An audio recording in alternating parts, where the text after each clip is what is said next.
Excellencies, colleagues, directors, board members, stakeholder representatives, good morning. Inge Andersen, good morning. It gives me great pleasure to welcome you to the second day of the high-level segment here at ICCM 5. Your contributions yesterday were a crucial basis for our discussion here and for our future work. We heard the summary of the latest scientific findings from the World Bank, future-orientated presentations on implementing human rights in chemicals and waste management, and outlooks and contributions from various sectors. I would especially like to thank the youth representatives. Your dedication, vision, and demands are a warning, incentive, and example to us all. Our lively exchange yesterday was enriching and constructive. I thank all of you for your active commitment, which was also apparent during the roundtables and the many talks in the margins, breaks, and over dinner. All these dialogues help us to better understand each other's various perspectives and ideas. And that enables us to tackle our common challenges effectively. A special thank you to the colleagues that moderated the roundtables and to those who volunteered to summarize those discussions for us today. That is the first item on today's agenda, which I will be turning to shortly. Another goal today is to put the final touches on the important progress that we achieved in the SAICM Beyond 2020 process and continued in the high-level segment. That will be followed by more of your statements. My thanks in advance to all colleagues giving us their insights here this morning. Thank you.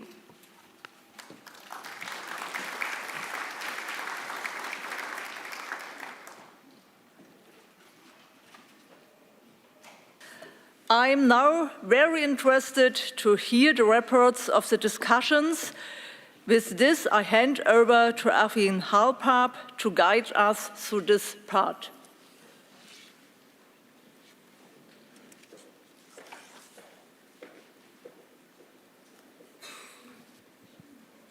Thank you very much, Minister Lemke, distinguished delegates.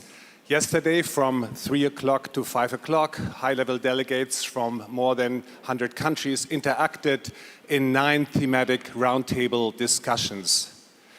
And if I may just take one picture that I took back from these 2 hours of interaction, it was like listening to a buzzing beehive.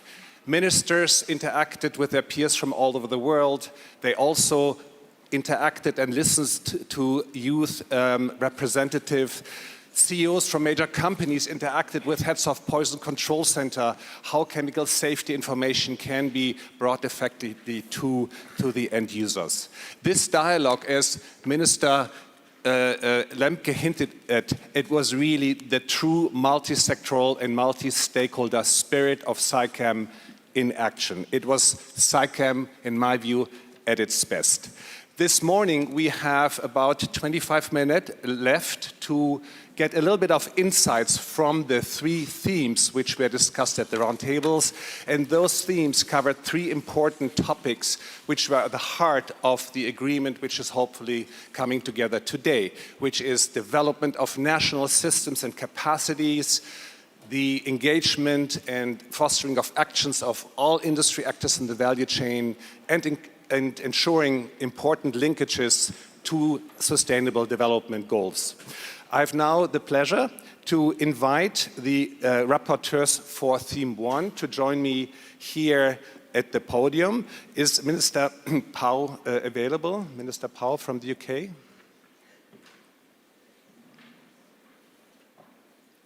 If you want to, please join me here. We do also have Alberto Malouf, State Secretary for the Urban Environment and Quality in Brazil. John Mumbo, Principal Compliance and Enforcement Officer, Ministry of Environment in Kenya. And the fourth rapporteur is not available this morning, but perhaps also Santos Virgilio, who moderated, may be available to join us.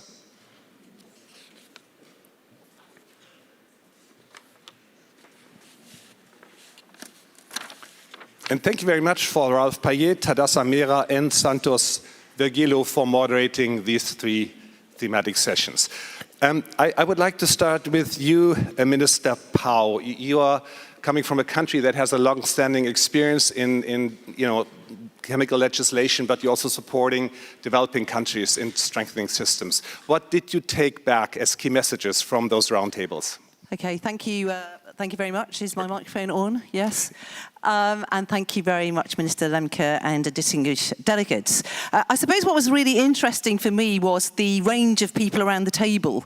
So we had countries who are producers of chemicals and users, many of whom had their own EPR schemes in place. We had countries who openly admitted that they were net users of chemicals but didn't produce any. And actually quite a lot of those said we could really do with some better advice, some help on what the hazards are and so forth. Then we had industry and we had NGOs. And we had just a couple of, there were some general points of consensus, so I'll just run through those that I felt came out of the session, whilst there were very many and varied views. We had NGOs as well involved.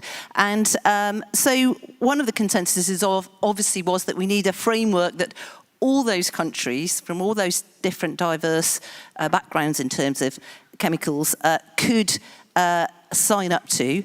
But an interesting point that was made by the industry representatives was that we actually could do with a really good definition of what is sustainable chemistry, chemicals.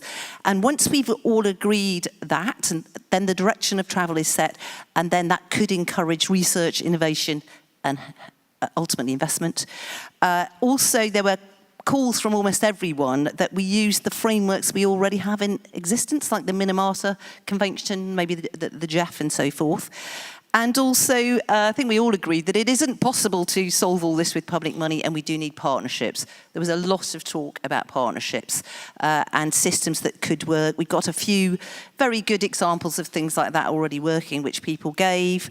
And I would also say that there was general agreement that those who are responsible for putting the chemicals on the market should be responsible for understanding and managing those systems and the risks associated with them, and indeed that we need to find an acceptable cost recovery mechanism with the suitable regulation to go with it.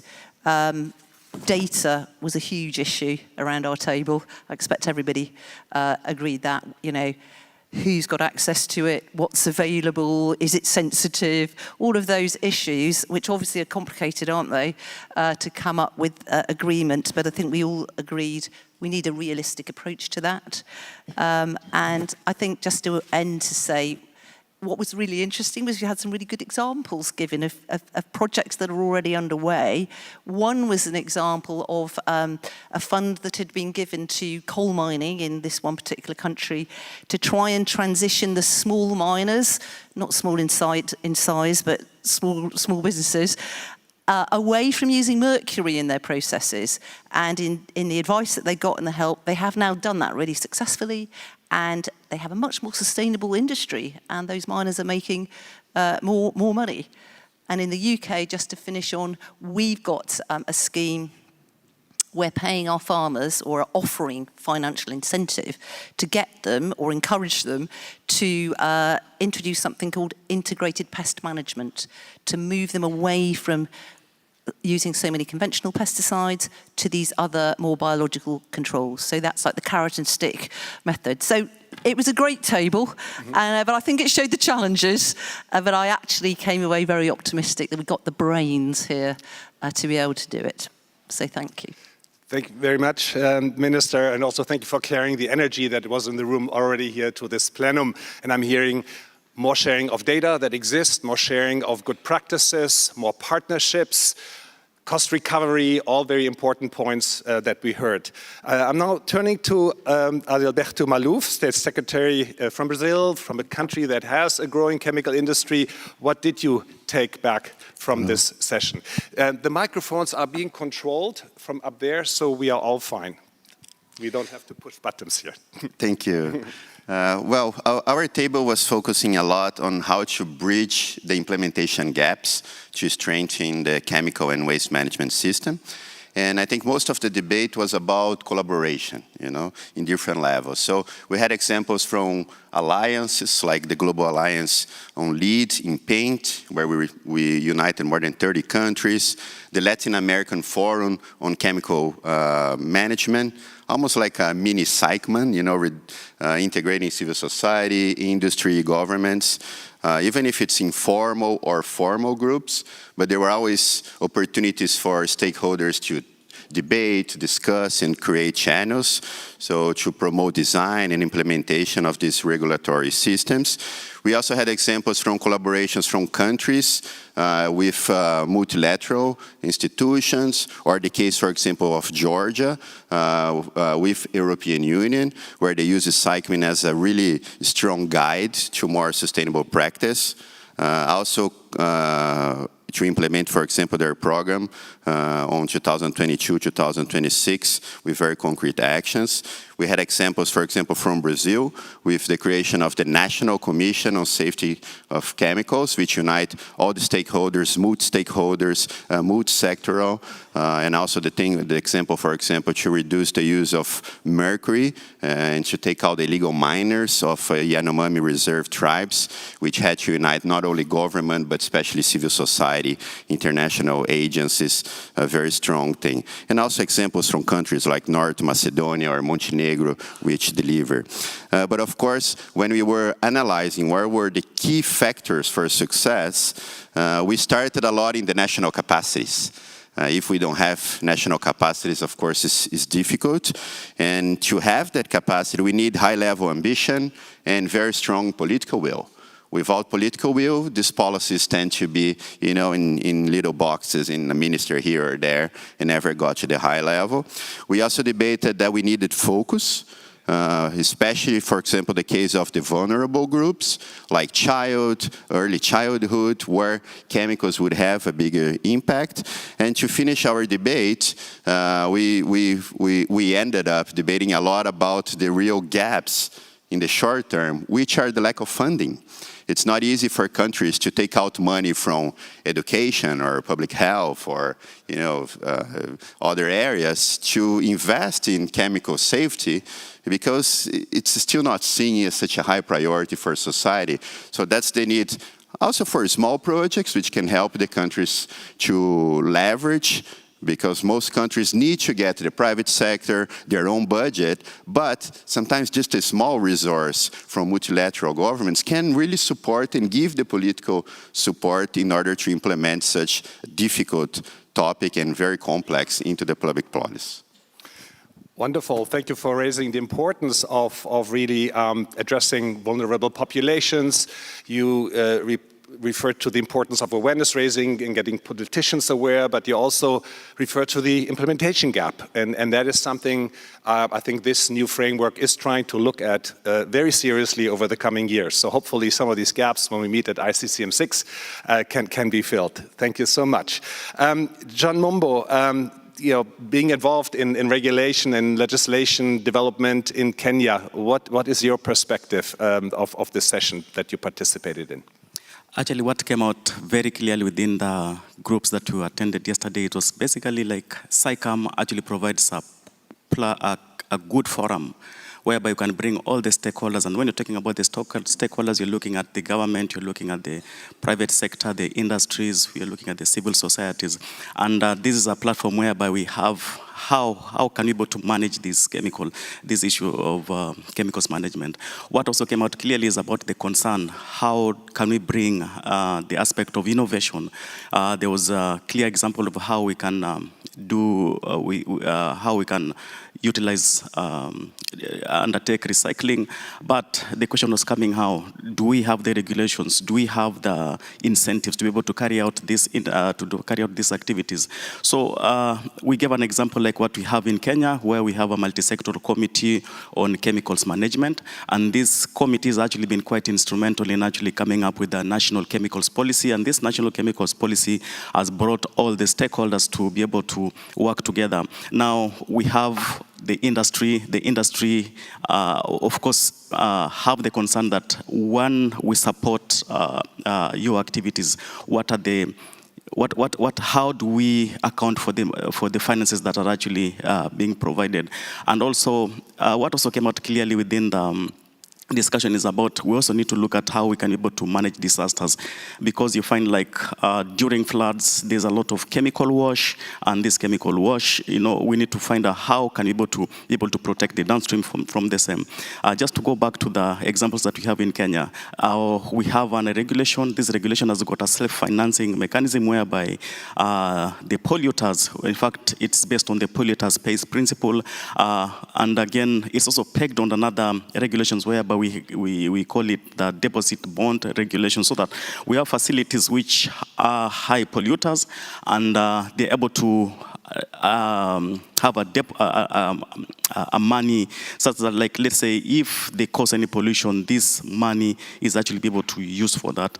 And what needs to come out clearly is the issues of awareness creation, because we are dealing with stakeholders who don't appreciate about pesticides. They're not having clear knowledge about chemicals management. So the role of education and awareness also came out quite strongly. But lastly, I just need to emphasize what my colleague mentioned is about the means of implementation, because the initial SICAM instrument had a quick start program providing some financing mechanism, but now looking at the new instrument you're going to have here, we need to have a clear means of implementation. We can have very ambitious, we can have very good targets, but now how do we actualize this? So it needs to come out very clearly about how we're able to implement and execute the activities that you're proposing with these new instruments. Thank you.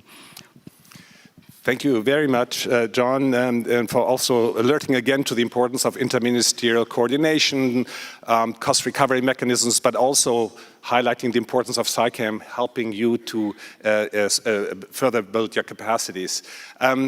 Santos, you moderated one of the groups. Your rapporteur is unfortunately not available, but is there anything you would like to add from your perspective to these points shared already? Thank you. All they mentioned were discussed in our group, but I will just to emphasize one. We concluded that the world is unbalanced because we have developed countries and countries in development. So the states we face now, we need solidarity.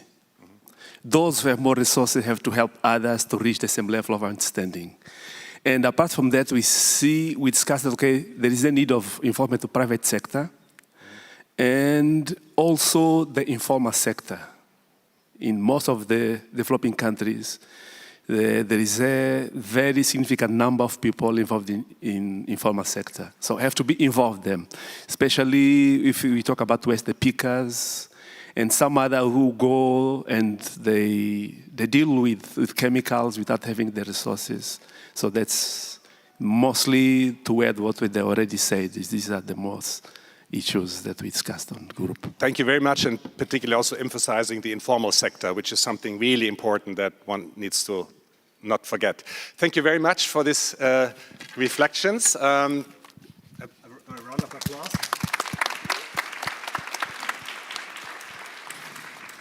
And then we immediately go to theme 2, and we only have 2 rapporteurs, so hopefully, given time constraints, we can move through this very fast. Is Sylvie Le Mans here, who moderated? Sylvie, you're there. And please, Ms. Agnieszka Durda, President of the Bureau for Chemical Substances Poland. Is she here? And theme 2 focused really on the value chain and how industries, from the chemical industry to some of the brands, to some of the retailers could be engaged more in this process, and yeah, what ideas were generated. Sylvie Lemon, she is the Deputy Director General, I think, of CIFIC, part of ICCA. Sylvie, please go ahead, and then we continue with, I hope I pronounce your name correctly, Agnieszka. Okay. No, Duda is our president. Dudra, it's mine. Wonderful. Sylvie, please. Thank you for helping me, because indeed I lost the rapporteur between yesterday and today. We talked about mobilizing leadership, and we really tried to dig into concrete examples of successes. The first question was, as leaders, you're here, so you're mobilized. So what's driving you? How can we expand this drive? I think fundamentally it's the conviction that we can all do something better. There was a strong sense of responsibility to do the right things, particularly for industry, also governments, but also to help people in need, civil society, governments in particular. We heard, as before, partnerships can be effective if they have the right mix of elements, because it is just all too big to do it alone for any organization here. We heard SAICAM as a voluntary scheme complements very well the conventions that exist today, but they address only certain chemicals. And there are many more chemicals that need to be managed properly, so very complementary.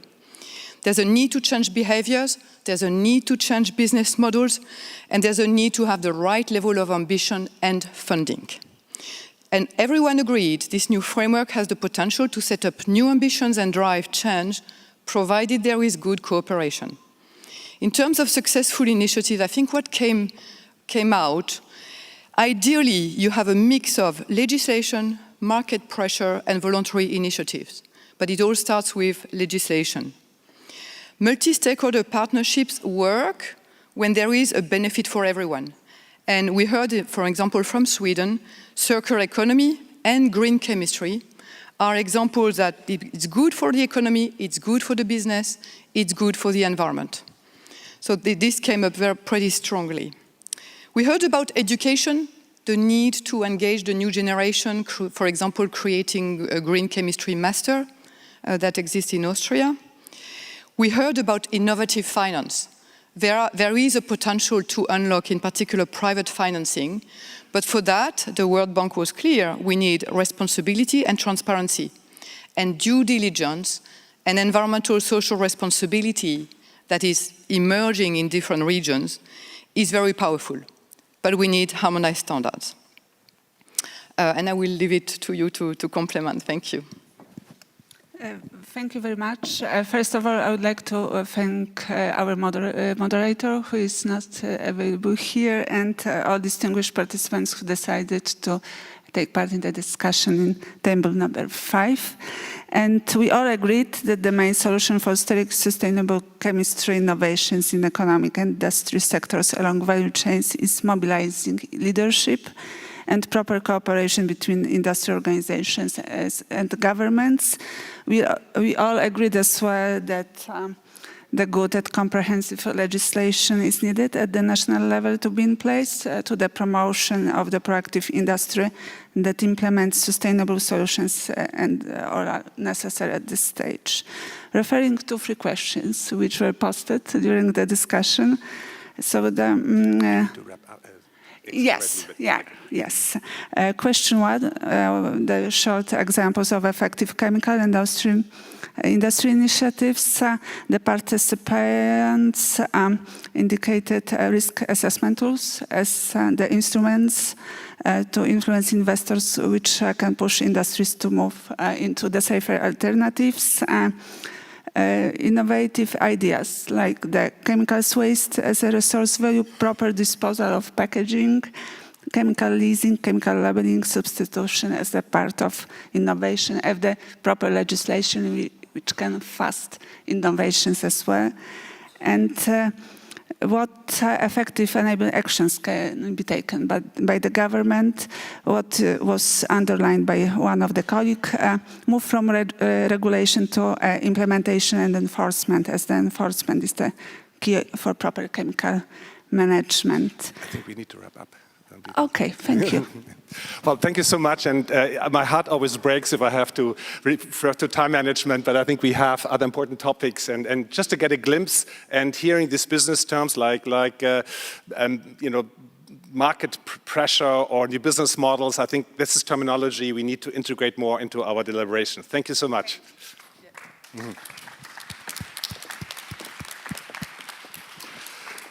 And the last round, and I believe we unfortunately only have 4 minutes left, so we have to really focus on the most important points, but we will ask Sherika from the University of Technology in Jamaica, Kim Shopping from the Global Alliance Rainforest Alliance, Global Advocacy Lead Rainforest Alliance, and Karin Siedwerk, IUCN, to join us and just give us just a highlight or 1 or 2 highlights of what you took back so that we can hand over back to Minister Lemke. Thank you. Good morning, everyone. So the main question was the success stories. And so we had NGOs, we had industry, and we had government persons discussing. And what I concluded from the discussion is that partnership. They focus on institutional arrangement and how you can coordinate and collaborate with the main bodies within country to get those success stories. So we had numerous success stories of how each entity played their role in carrying out the institutional arrangements within their country. But one of the main highlights that I got from it is that it might sound surprising, but industries actually, they are lobbying for policies to help them to have an harmonized data collection system for sustainable data. And that's one of my main highlights from the discussion. Wonderful. On a very concrete suggestion. Over to you, please. Thank you so much. Our group emphasized also on the inclusion of indigenous people and local communities in the debate. Not only because they are affected, not only because they are part of nature and living with nature, but also because they are part of the solutions. When we're talking about alternatives and substitutes, indigenous and traditional knowledge can be a key issue. Secondly, for solutions also, digitalization can be an asset. We had some example on apps that build on citizen science. And we also have apps that showcase business models that are working. So use the digitalization also for awareness raising. And third, partner, team up. But for team up and cross-cultural and cross-sectoral partnerships, we need the financing. That was also a key element of our discussions. Wonderful. Kim, please. Thank you. So we talked a lot about best practices. We had representatives in our group from various stakeholder groups, business, NGOs, government, and we all agreed that there's a lot of solutions out there, and they are proven to be effective, and they can even at scale, and still they are not implemented everywhere. So we need to do more to ensure that these good solutions are scaled. And lastly, there was in my group a very strong call for leadership on this topic. Countries, but also companies, and that show by example that ban hazardous pesticides, that fund the transition, and also that fund especially the innovation in new solution and implementation. Thank you. Wonderful, and the key message is again awareness raising, leadership, getting our message in the minds of other policymakers, of other organizations, and innovation exists such as apps which can be used. So thank you very much, and thank you to all rapporteurs.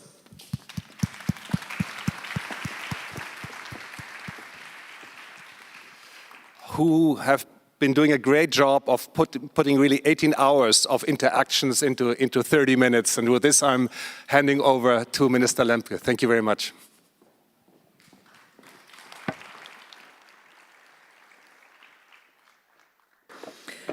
Thank you very much, Mr. Halpaap, and thank you very much to all moderators, rapporteurs, and high-level delegates for these great outcomes of our discussions. I would like to highlight how valuable it was to discuss the chemicals and waste agenda with different stakeholders from governments, IGOs, civil society and the private sector. It was also great to have new actors join our discussions, as we urgently need a wide stakeholder base to jointly address the pollution crisis.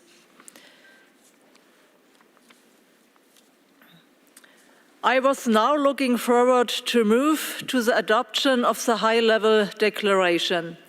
However, the negotiations for the framework on chemicals and waste management, including the negotiations for the text of the high-level declaration, have not been finalized yet. I understand that significant progress has been made on ongoing to the high-level declaration. However, I note that delegations are still working to reach consensus on the 3 paragraphs that remain in brackets.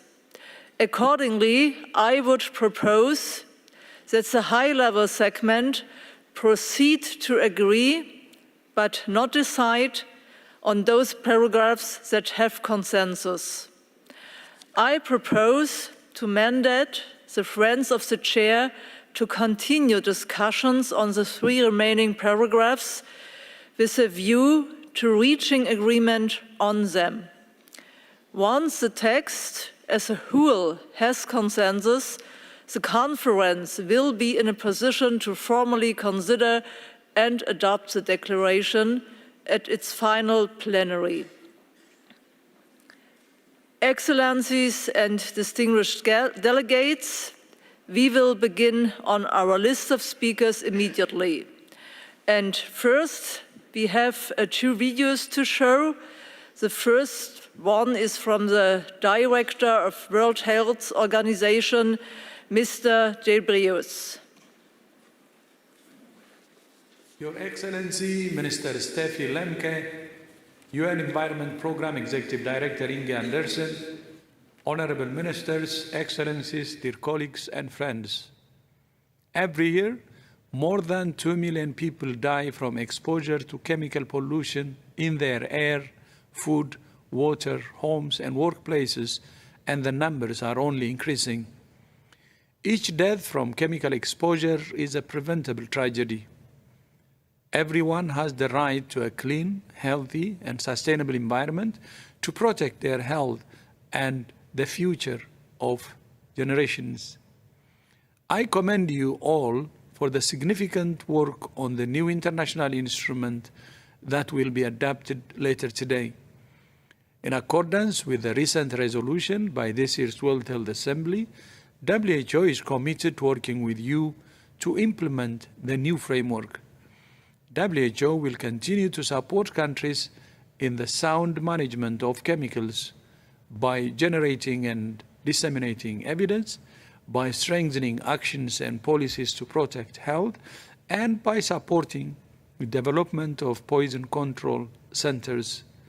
Thank you all for your commitment to this important issue and to a healthier, safer, fairer future for all. Vielen Dank.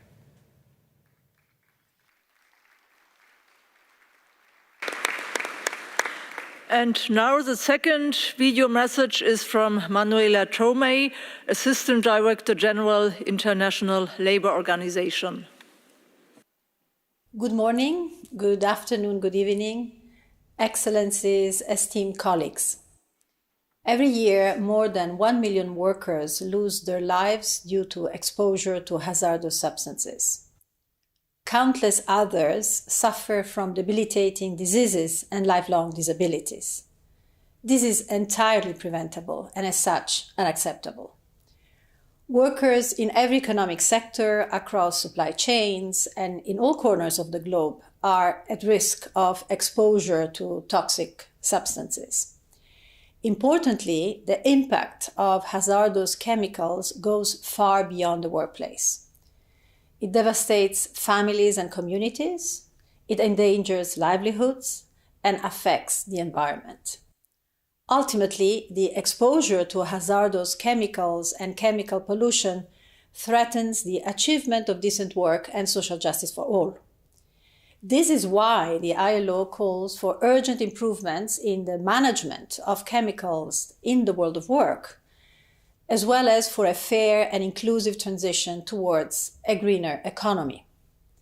Social justice and environmental justice go hand in hand.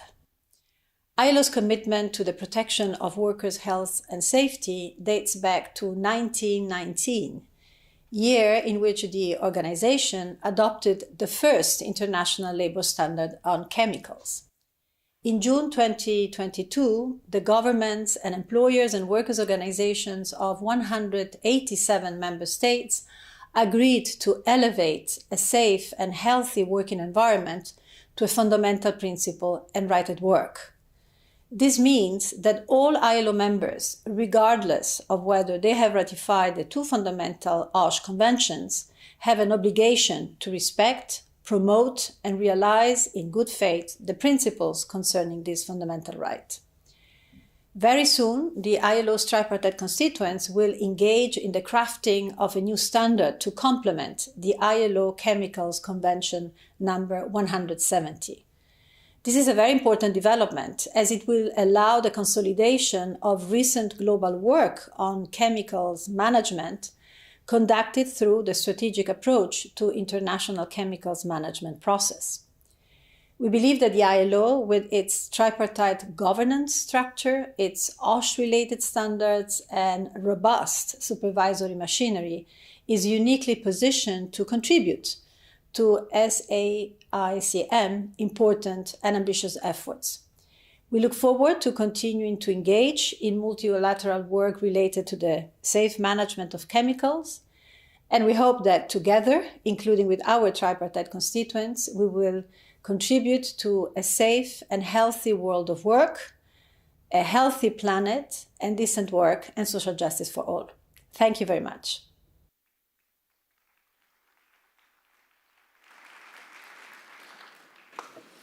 Our next statement is from Zakia Khattabi, Minister for Climate, Environment, Sustainable Development and Green Deal, Belgium.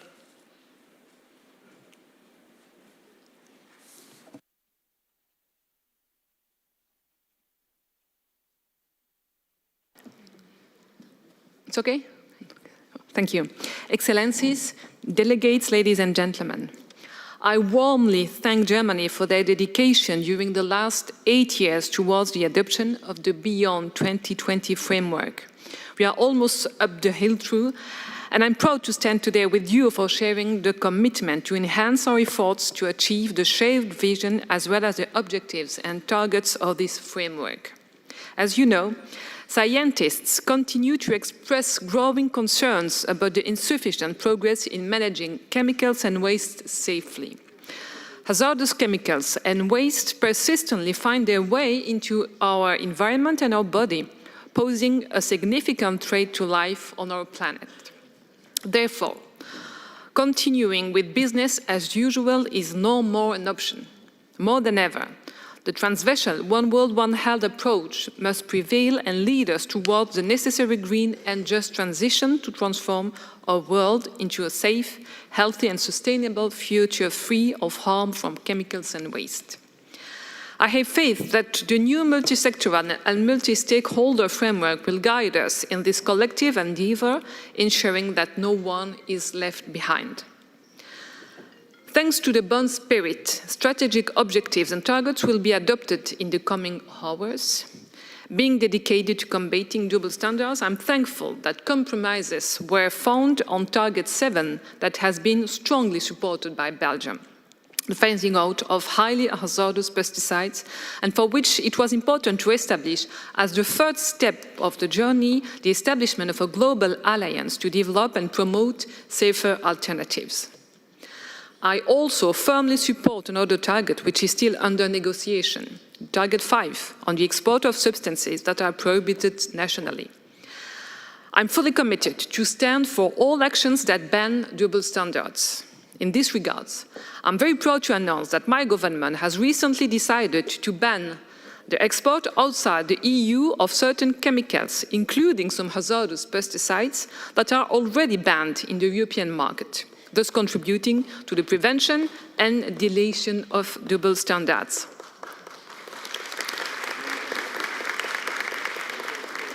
I hope this will become a European ban and part of the new international framework. I have no doubt that our delegates will find common ground before ICC M5 concludes. I want to express my gratitude for their dedication throughout the intersectional process and the last 8 days. I will firmly support an endorsement of the new resolution at the 79th UNGE General Assembly in September 2024. Thank you for your attention.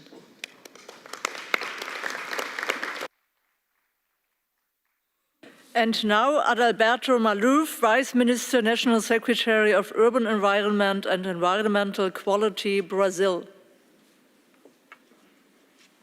Hello, well, first of all, I would like to thank the organizers, thank the German government for hosting us and the invitation to this high-level segment. After 4 years of a very difficult Brazilian government isolating itself, Brazil is back once again, and we are very committed to ambitious targets and agreements on environment, on climate, on chemical safety, waste, among many other urgent matters. Brazil in these first 8 months was able to reduce 48% of deforestation, just in August around 66%. And of course this was able with a lot of command and control action, but now we need to create the jobs at the Amazon region, so we are very thankful for our friends and partners, especially Norway and Germany, which historically have contributed to the Amazon Fund, as well as the new supporters like European Union, US, UK, Switzerland, among others. It's very important for us to have this type of support to really be able to deliver, especially at this moment where we have our Minister of Finance leading the ecological transformation plan. We have the Minister of Environment with the Minister of Agriculture creating a new low-carbon agriculture plan, a new industrialized green industry plan.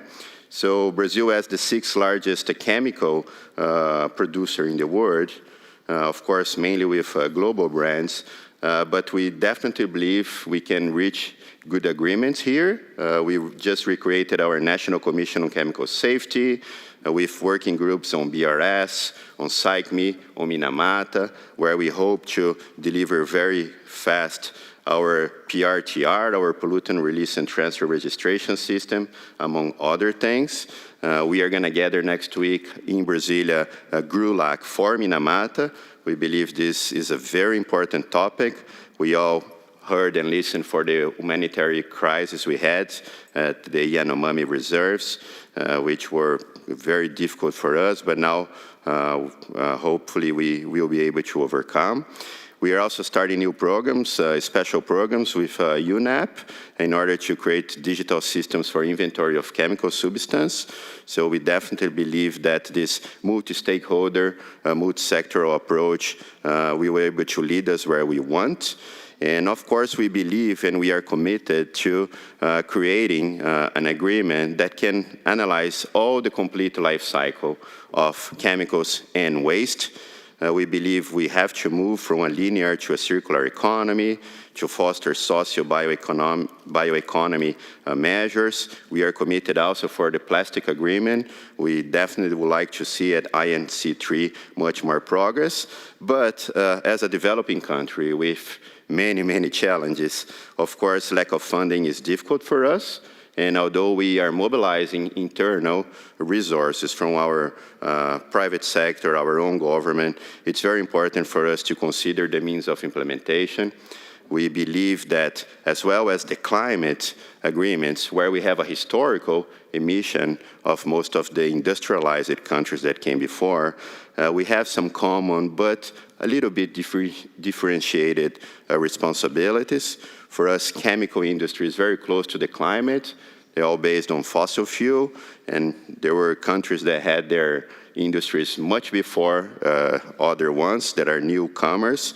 So everybody has to commit, everybody has to do their homework, but for sure, this agreement and reaching a commitment today here in SAICME is crucial for all of us to really deliver the future we want for our children, for our nations, and for the world. Thank you.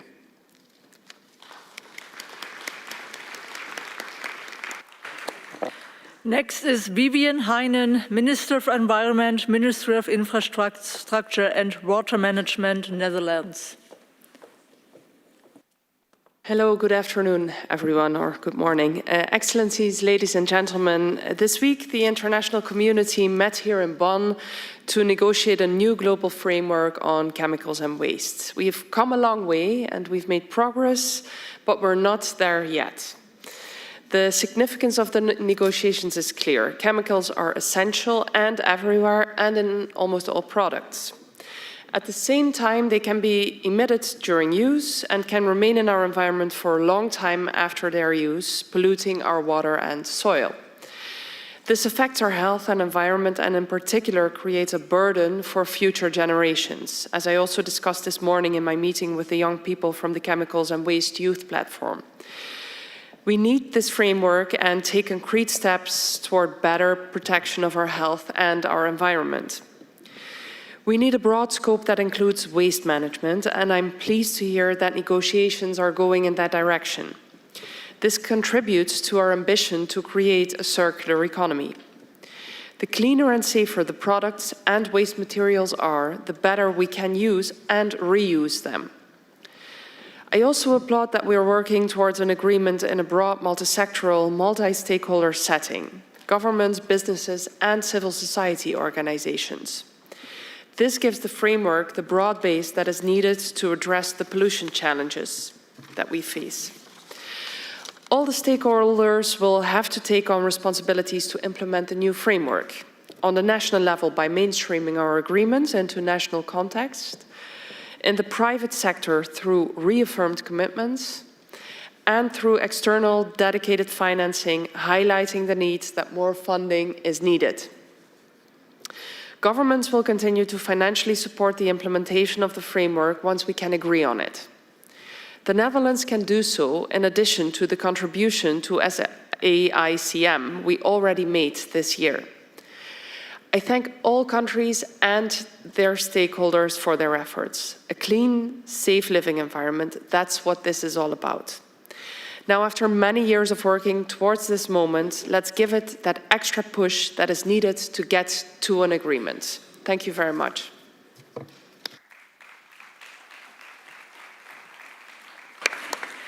The next, Hao-Ling Yu, Under-Secretary General and United Nations Development Programme Associated Administrator.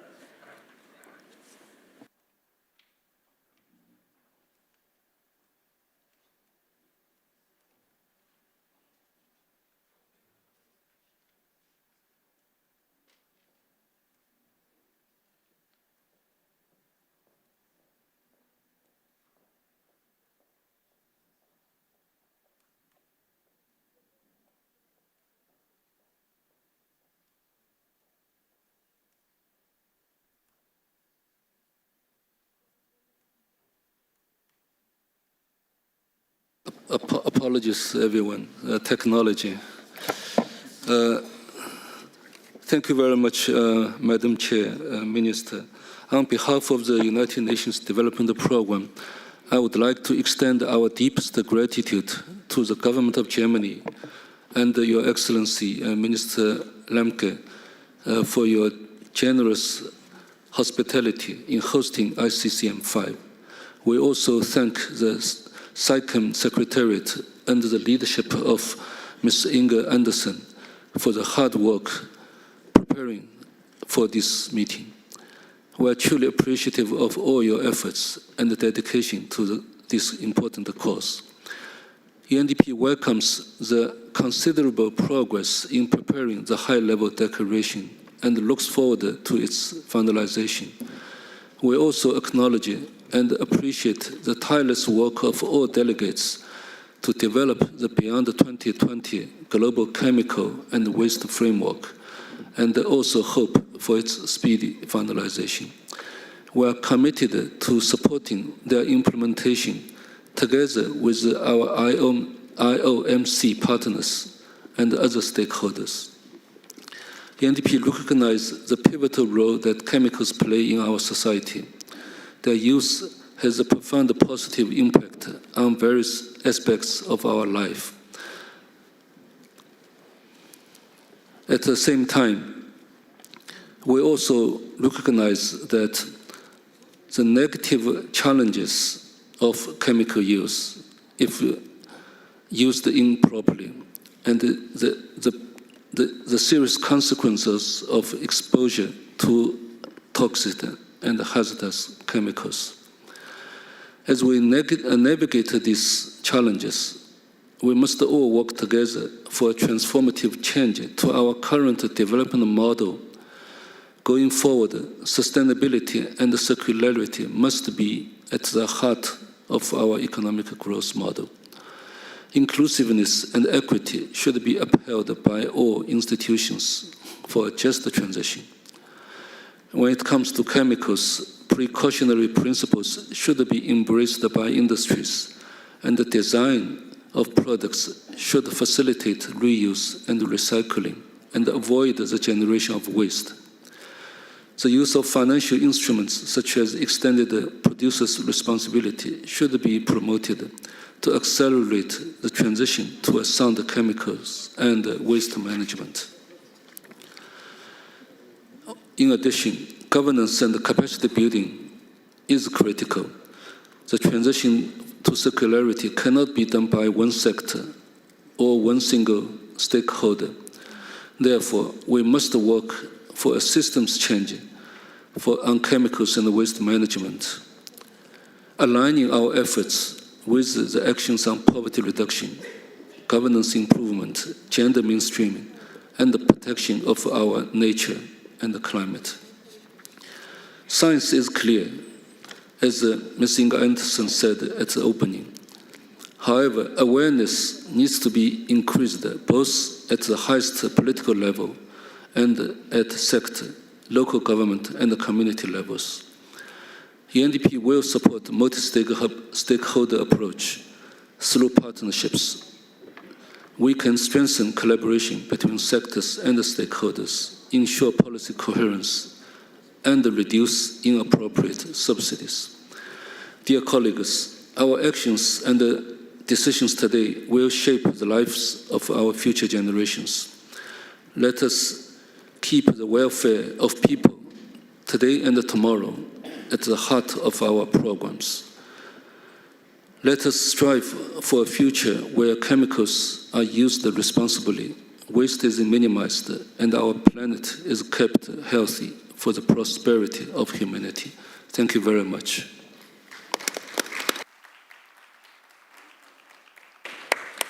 And now, Rebecca Poe, Minister for Environmental Quality and Resilience, United Kingdom.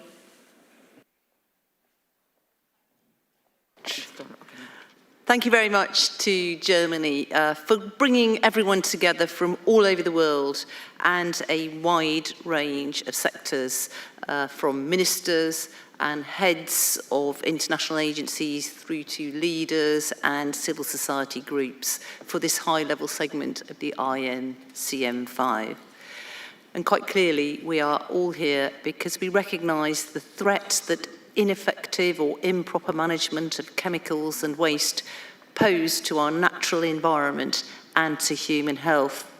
Chemical contamination not only contributes to existential threats posed by the linked planetary crises of pollution, biodiversity loss, and climate change, but it also negatively impacts economic and social development and exacerbates current international challenges with food, with energy and security. In short, it puts the health of our people and our planet in peril. And that's why we're here. So what can we do? Firstly, the integrated approach to finance is crucial. We all recognise the importance of raising funding from all sources to support implementation. The UK, I'm proud to say, is doing its bit as a leader of the Global Environment Facility, the GEF, as it's called. We've pledged £330 million to GEF 8, that's 2022 to 2026, making us the 5th largest donor. And secondly, innovation and sustainability are at the core of finding a solution. In targets, we've captured the commitment of all stakeholders to prioritise innovation and to improve chemical management globally. And lastly, the high-level declaration will mobilise the support and the cooperation necessary to align our efforts and improve the global picture in the decades ahead. In the UK, we're also committed to domestic action, and this is something that I believe is really important, and other colleagues have stressed this around the tables that I've been involved with, because not only do we need an international framework, but we also need to have our own domestic systems and regulations that drive the kind of action that we want to see internationally on chemicals. And just an example, in the UK, we are incentivising something called integrated pest management in our new farming schemes. And this is a system where we pay farmers or incentivise them to transition away from conventional pesticides and to move to other controls, more biological controls and use of different crops in order to address their pest management. And we're also publishing a new domestic chemical strategy, which will promote the sustainable use of chemicals by minimising the potential risks and negative effects on the environment and human health. And we'll be publishing the new National Action Plan for Pesticides, which promotes innovation towards safe and sustainable approaches. So, dear colleagues, I think there's so much synergy in the room for action and take the steps that we need, especially through this high-level declaration, and we stand very much ready to play our part. Thank you.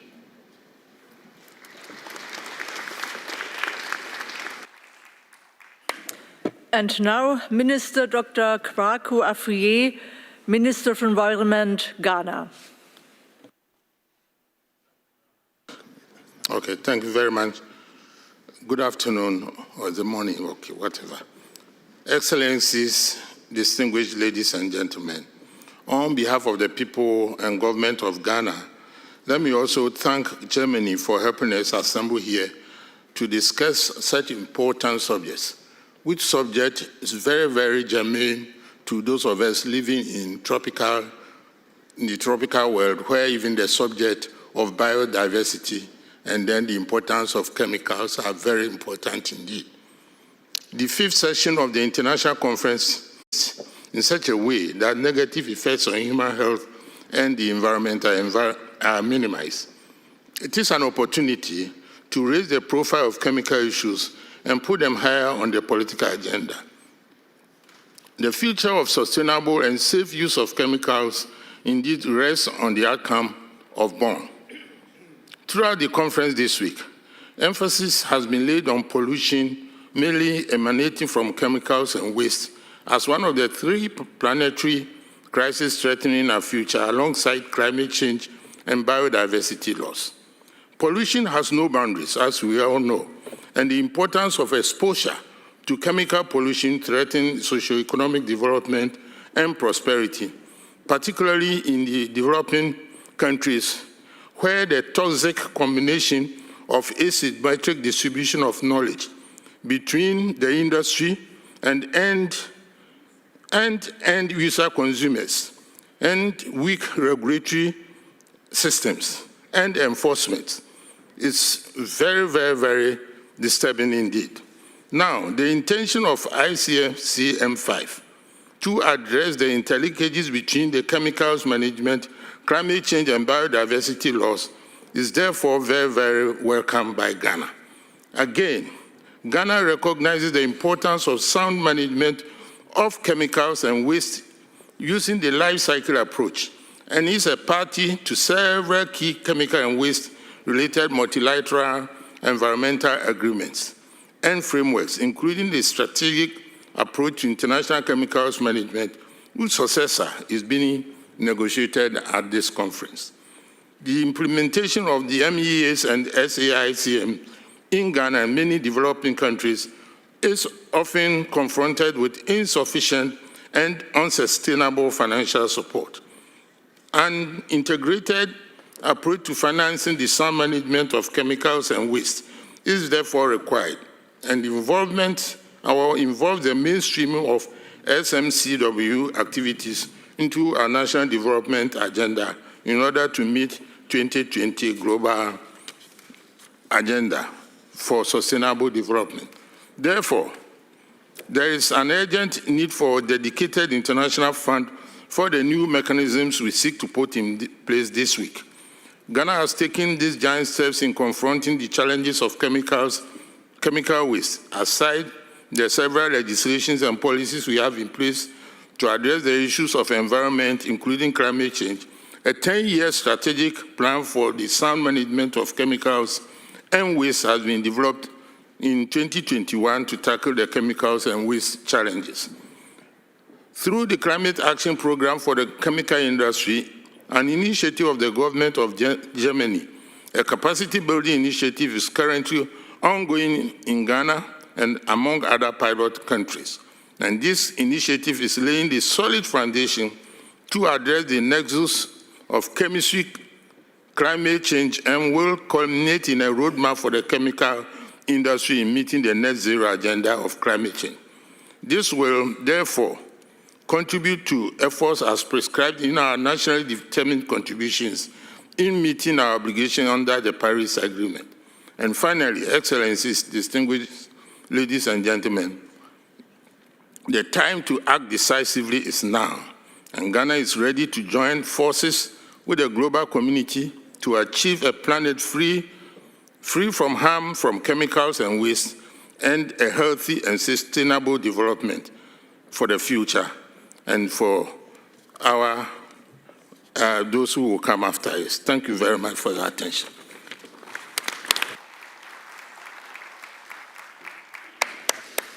And now, Katrin Schneeberger, State Secretary, Director, Federal Office for the Environment, Switzerland. First of all, Switzerland would like to express its thanks to the government of Germany for organizing and presiding over the 5th session of the International Conference of Chemicals Management. The adoption of the new global framework is crucial.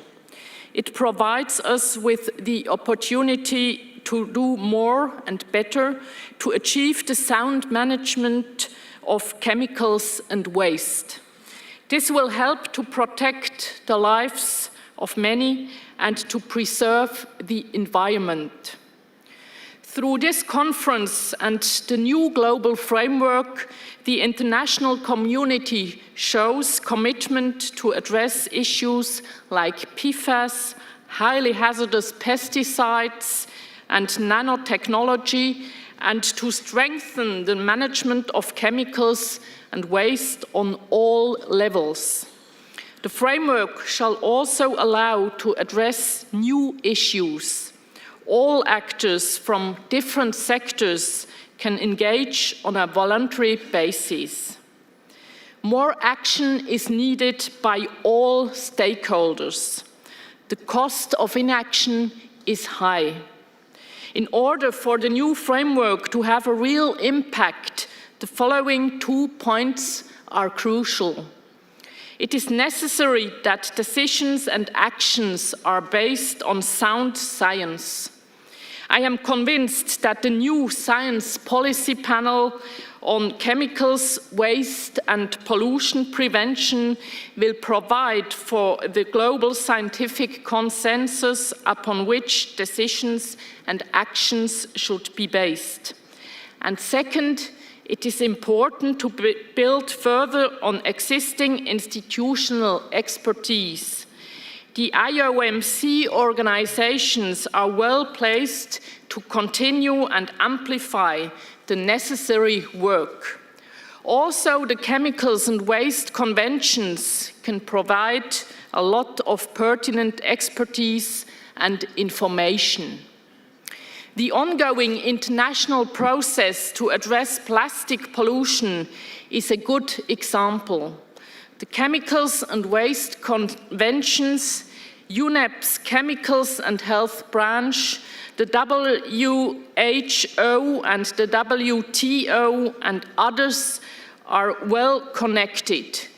This network, actually physically present in Geneva, plays a central role in view of the solutions to the global plastic pollution and its effect on health and the environment.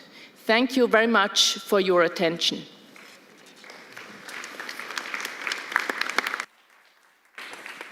And now, Solomon Pavliashvili, Deputy Minister, Ministry of Environment, Protection and Agriculture, Georgia. Excellencies, dear delegates, on behalf of the government of Georgia, I would like to thank the federal government of Germany, the United Nations Environment Programs, and the Federal Ministry for the Environment, Nature Conservation, Nuclear Safety and Consumer Protection of Germany for giving us excellent opportunity today to exchange on such an important topic such as chemicals management. The policy making related to the chemicals management in Georgia is greatly influenced by the international obligations. Georgia-EU Association Agreement, multilateral environmental agreements, as well as strategic approach to South management of chemicals. International experience shows that the effective management of chemical substances and waste in more difficult, time-consuming and long-term process, which requires the creation of a management system that will be in line with the similar system of the most developed country in the world. The fourth National Environmental Action Program of Georgia is the main national strategic document in the field of environment. It includes goals and the specific tasks for waste and chemicals management, as well as other sectoral environmental documents.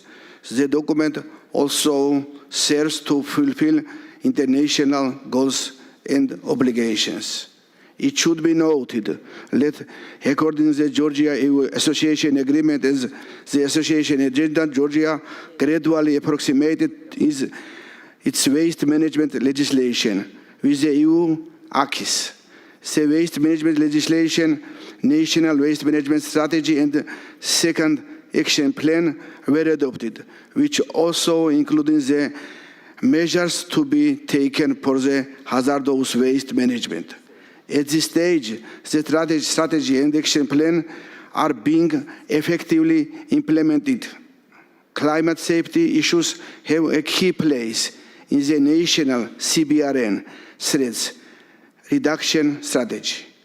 Our waste management legislation is based on the major environmental principles such as precaution, polluter pays, proximity, and self-sufficiency, and introduces extended producer responsibility principle. To implement the requirement of the association agenda and national strategy document, Georgia developed a draft framework law on chemical and mixture and number of bylaws according to the CLP and REACH regulation. They are also aligned with the globally harmonized system of classification and labeling of chemicals. The draft of law will ensure that the implementation of the two key EU regulation on chemical management and will introduce good laboratory practice. In conclusion, let's be once again highlighted the utmost importance of effective cooperation, coordinated action among countries and network international partnerships in terms of chemicals and waste management, and making important progress towards the goals of environmental protection and sustainable development. Thank you for your attention.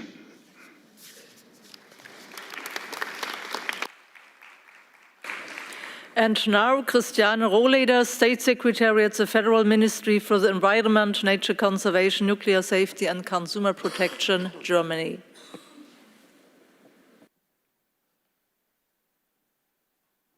Excellencies, distinguished delegates, this week's conference has demonstrated how important sound chemicals management is for our health, for the health of our children, for intact natural environment, plant and animal diversity, healthy soils, clean water, and for many other reasons. And that has also shown how important cooperation is over the sectors, but also between all stakeholders. I would like to thank all delegations from all continents and all groups for these constructive negotiations that are still going on. I also want to thank the two co-chairs of the Friends of the President group for the constructive cooperation in drawing up the draft for the high-level declaration. We all agree that the issue of chemicals and waste needs greater public and political attention. The International Conference on Chemicals Management is an important step in this direction, but further concrete steps need to follow. Developing countries and emerging economies need support in establishing a chemicals management regime, as it has been said many times on this conference. Minister Steffi Lemke announced yesterday already that Germany is providing 10 million euro for the implementation of the framework. Support is needed for institutional capacity building and knowledge transfer. Therefore, it's also important that the organizations participating in the Inter-Organization Program for the Sound Management of Chemicals, IOMC, continue their work, align their work programs, and provide the necessary resources. We also need innovation, more innovation for safe and sustainable chemicals from industry, and we as policymakers must create the appropriate framework.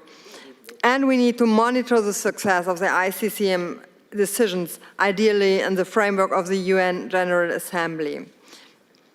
The draft of the high-level declaration is a clear commitment to sound chemicals management worldwide. So I hope that all stakeholders in all areas will systematically implement the goals that will hopefully agreed here. Let us link the fight against the pollution crisis to the fight against the climate crisis and biodiversity loss, harnessing synergies and deploying funds where they will have the greatest impact. And let us involve UNGA in our processes to give the necessary political weight in the long term to the goals we will hopefully adopt here.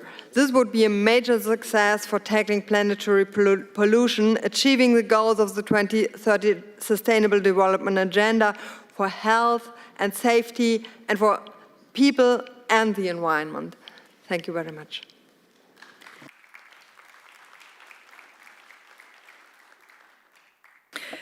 And now, Marta Gomez Palenque, General Director, Environmental Quality and Evaluation, Ministry for Ecological Environment and Demographic Challenge, Spain.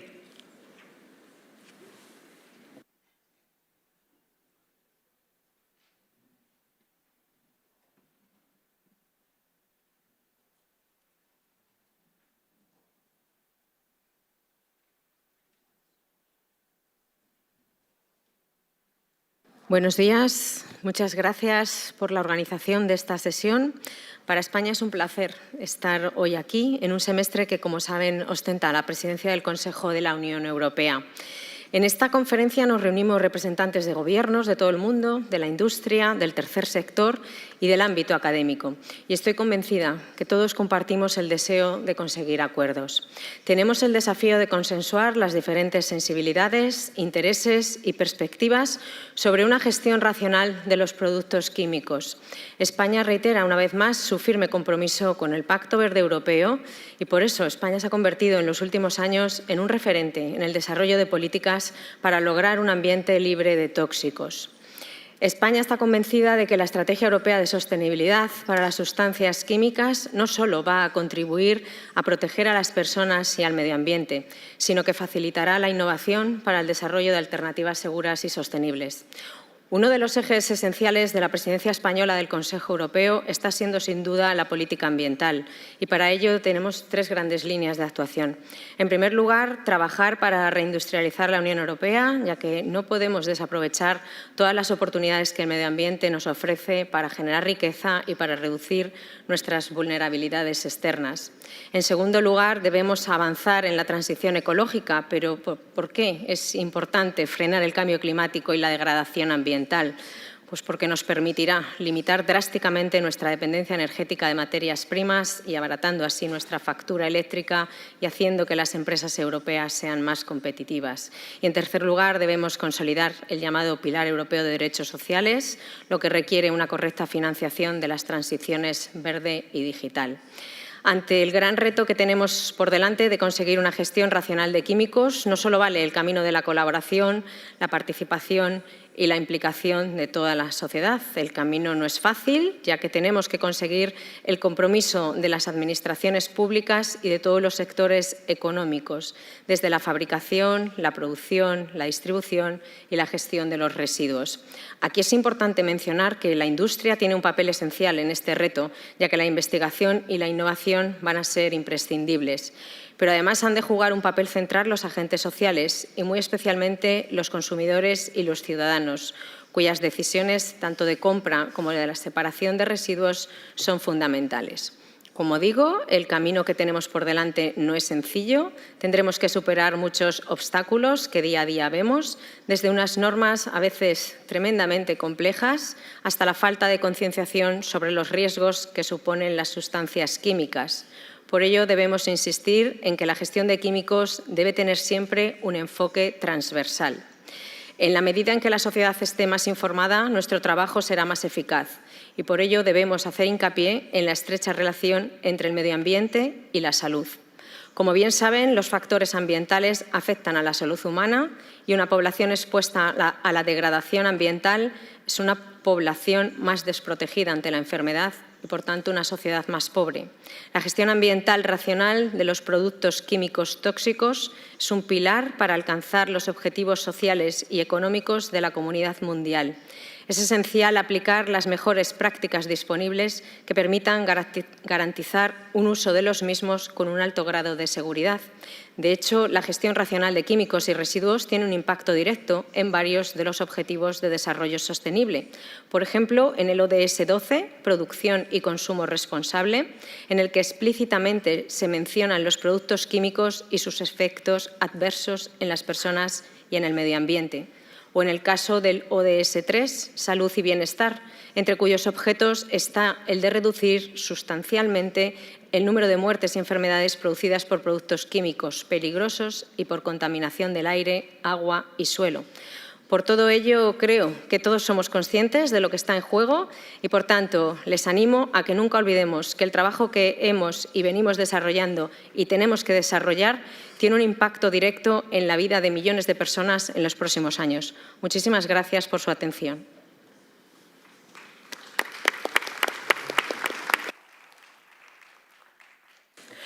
And now, Nikhil Sage, Executive Director, UNITAR. Excellencies, distinguished delegates, ladies and gentlemen, I would like to deliver this statement on behalf of my Executive Director, Mr. Nikhil Seth. UNITAR would like to express our sincere gratitude to the German government for its engagement and commitment to the process and for organizing the ICCM5. In 2006, the International Conference on Chemicals Management, ICCM, adopted the Strategic Approach for International Chemical Management, SICAM, a policy framework to foster the sound management of chemicals. UNITAR, as a participating organization of the Interorganization Program for the Sound Management of Chemicals, IMC, JOMS, and in close cooperation with its partners, has provided technical assistance to stakeholders in their efforts to implement SICAM.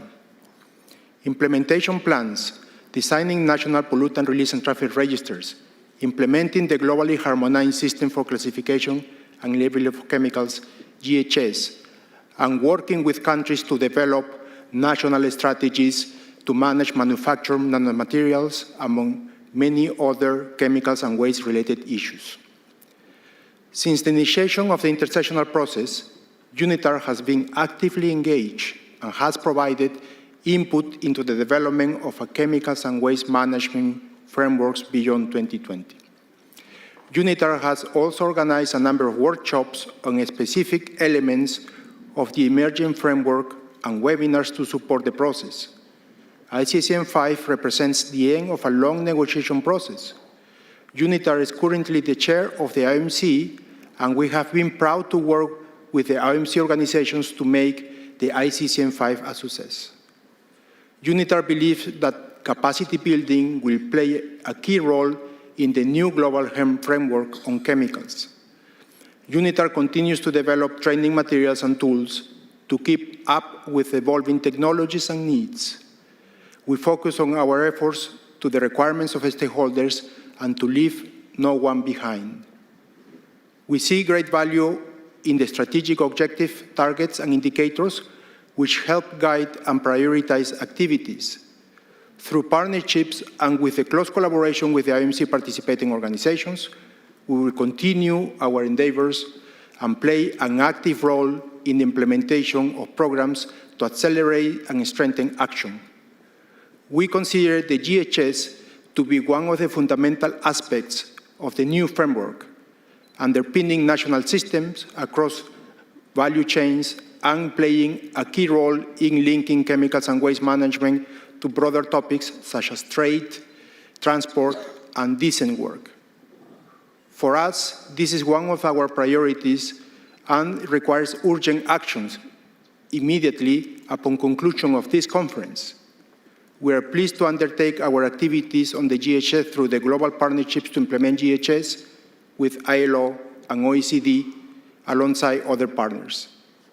UNITAR remains committed to assisting countries and partners under the new framework and to keep the spirit of collaboration and cooperation with partners. Thank you for your attention.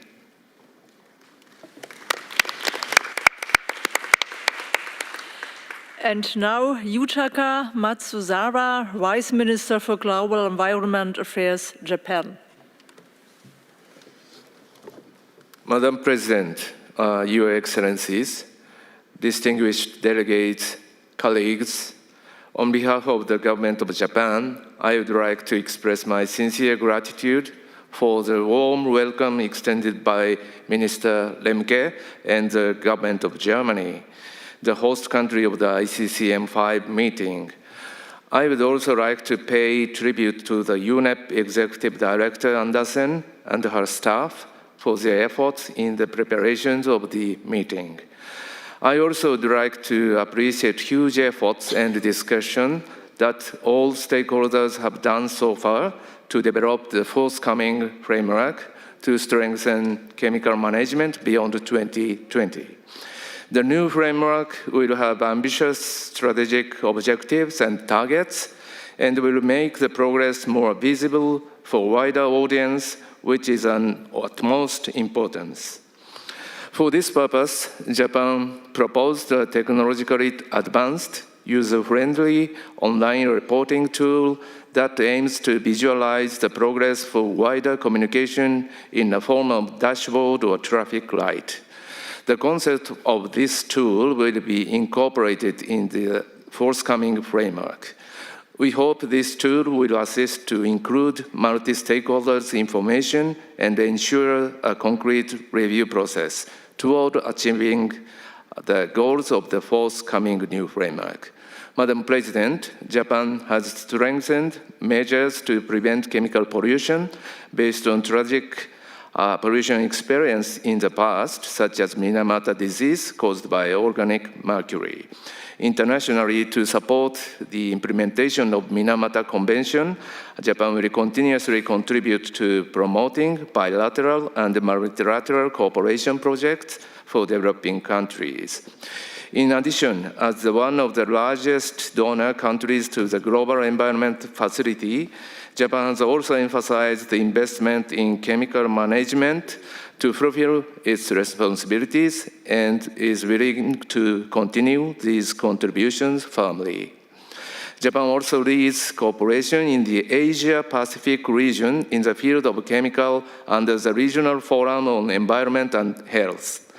In recent years, Japan has also contributed to public awareness to address lead contamination in developing countries, which is recognized as a good practice of environment and health sector cooperation. Japan will continue our contribution to UNEP to promote these activities. In scientific field, Japan has been conducting the largest birth cohort study in the world, focused on health effects by chemicals with the cooperation of 100,000 of families for more than 10 years. We will deliver our emerging findings to the world on the impacts on neural development and endocrines and contribute to the protection of future generations from chemical risks. Madam President, through these activities, Japan will contribute to make our dedicated efforts to ensure sound chemical management and as a forthcoming new framework, global framework on chemicals. Thank you. Vielen Dank.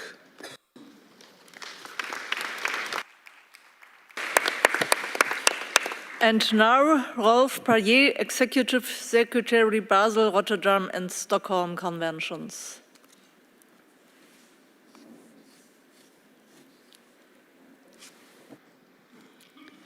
Thank you, Madam President, Excellencies, distinguished participants. In my capacity as Executive Secretary of the Basel, Rotterdam, and Stockholm Convention, it is indeed an honor and great pleasure for me to address this high-level segment of the 5th meeting of the International Conference on Chemicals Management, embracing the Bond spirit. Taking action in a united manner has become more crucial than ever.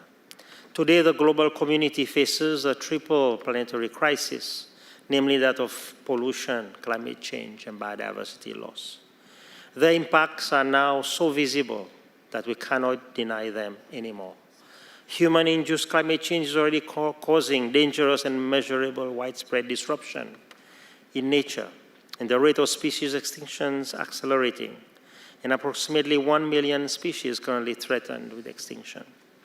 And as has been quoted here, 4.2 million deaths every year occurring as a result of exposure to ambient outdoor air pollution.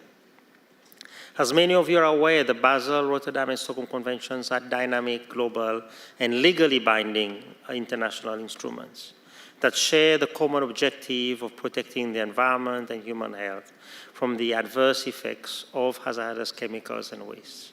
And as such, the implementation is central to achieving sustainable development, the eradication of poverty, and achieving a peaceful and fair world. They also increasingly contribute towards addressing pollution, climate change, as well as the conservation and sustainable use of biodiversity. In this regard, ministers attending the high-level segment of the meetings of the Conference of the Parties, the Basel, Rotterdam, and Stockholm Convention, which took place in Stockholm and what we call Stockholm Plus 50 in June 2022, highlighted that a multi-stakeholder approach is necessary to implement multilateral environmental agreements and in achieving the Sustainable Development Goals. Major groups and stakeholders should also be included in the co-creation and implementation of solutions for the management of the life cycle of chemicals and waste included. They should be empowered through awareness raising and capacity building initiatives.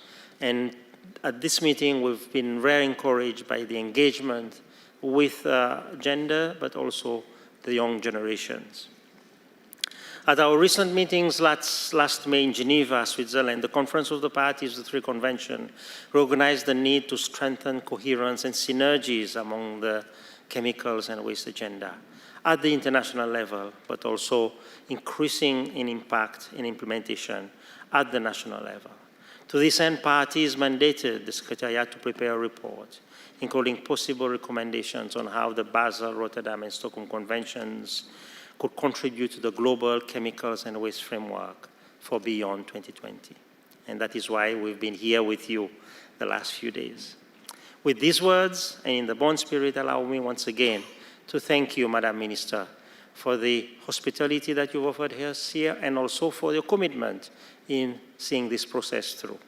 Those few words, thank you very much, and thank you also to President Anita Breyer for your leadership and very unwavering support in moving this important process forward. Thank you.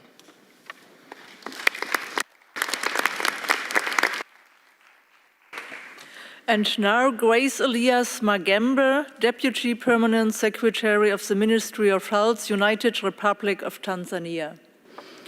Madam Chair, distinguished delegates, ladies and gentlemen, on behalf of the United Republic of Tanzania, allow me to extend my appreciation to you, Madam Chair, for presiding this high-level segment at ICCM 5, but also our gratitude also goes to the Secretariat and the government of Germany for the warm welcome and for hosting this very important meeting in the seat of Bonn. Madam Chair, let me also convey to you warm greetings from Her Excellency Dr. Samia Suluhu Hassan, the President of the United Republic of Tanzania. Under her leadership, our government is continuously taking measures to ensure there is safer use of chemicals and waste management in alignment with SDGs 3, 6, and 12 as a sustainable way of improving the country's economy. As we may all be aware, chemicals are very important in our daily lives and their benefits are numerous.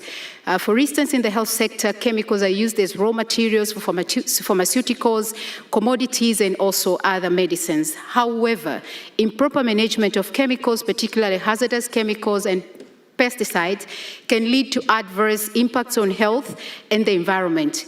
According to WHO, the known burden due to chemicals is considerable and its production is increasing, raising the question of the adverse impact that could have on human health.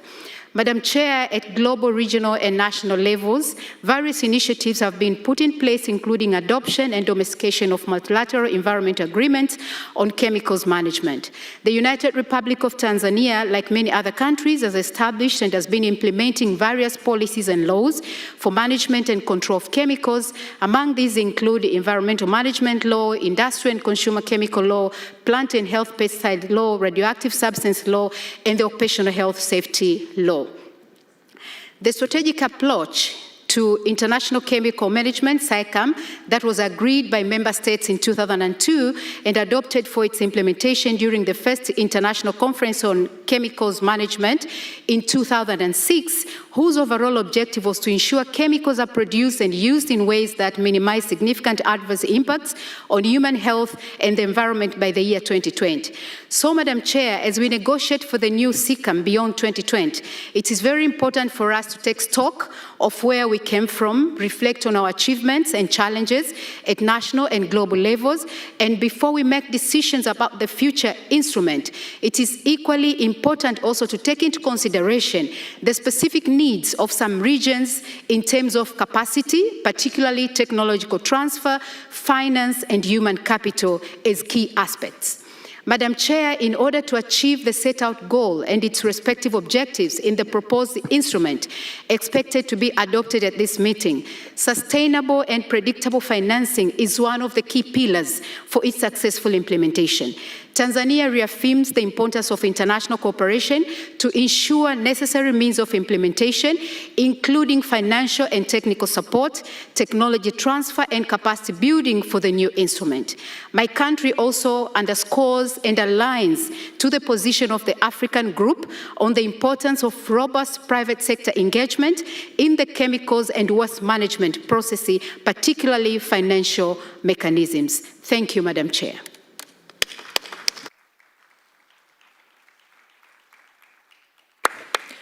And now, Ziyang Zhu, Deputy to the Director General and Managing Director, UNIDO.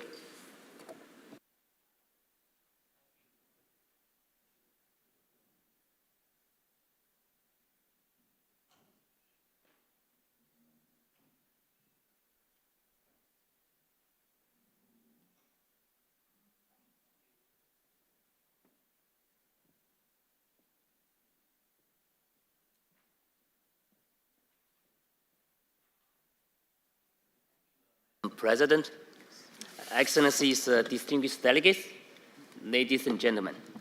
It is an honor and a pleasure to address you at this event as we discuss innovative and inclusive solutions to the global pollution crisis. The United Nations Industrial Development Organization, UNIDO, remains committed to working with all international partners on this pressing issue. I'm delighted to see many of those partners here today and look forward to continued coordination on tackling one of the greatest challenges of our times. Therefore, I would like to convey my thanks to the organizers for inviting UNIDO to speak today at this high-level segment as we explore how, together, we can intensify our efforts on the sound management of chemicals and waste. UNIDO believes that strengthening mechanisms such as the International Conference on Chemicals Management and the strategic approach to international chemicals management is crucial to accelerating actions in this area. Consequently, UNIDO supports the adoption of the high-level Bonn Declaration and the new framework instrument for the period beyond 2020. The organization sees both of these initiatives as important steps towards creating a pollution-free, healthy, and safe environment for all. Toxic chemicals have been used in industrial processes for decades in a wide range of applications, from fertilizers to waste incineration. With an unique mandate to promote inclusive and sustainable industrial development, UNIDO supports developing countries and countries with economies in transition to reduce and, where possible, eliminate the release of such chemicals. Through providing capacity building, technology transfer, and supporting chemicals and waste management, the organization assists countries with meeting their obligations under the major multilateral environmental agreements. These include the Montreal Protocol, the Minamata Convention on Mercury, and the Stockholm Convention on Persistent Organic Pollutants. This work strongly aligns with UNIDO's strategic priorities, particularly supporting sustainable supply chain and limiting climate breakdown. Circular economy approaches to chemicals and waste management are central to our interventions and serve to promote lasting and transformational impact. We can and must invest in green alternatives across supply chains to ensure that productivity and environmental considerations are harmonized. In addressing SDG 9, we understand the role that the industry has to play in responding to the triple planetary crisis. We stand ready to support government, businesses, and consumers to make the right choices with the technical expertise and connections and the knowledge needed to mitigate pollution, guard against biodiversity loss, and limit climate breakdown. As we reflect upon how we can work together to maximize impact, let us continue to engage in multi-sectoral and stakeholder initiatives, such as the Farm Financing Agrochemicals Reduction and Management Program. Let us learn from one another. Let us create the business models to incentivize and accelerate green investment in sound chemicals management.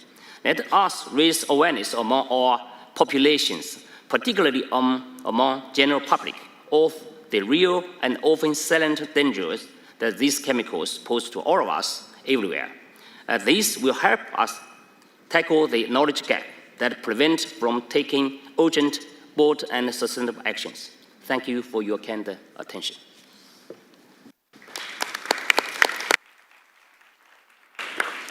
And now Owen Tudor, Deputy General Secretary, International Trade Union Confederation.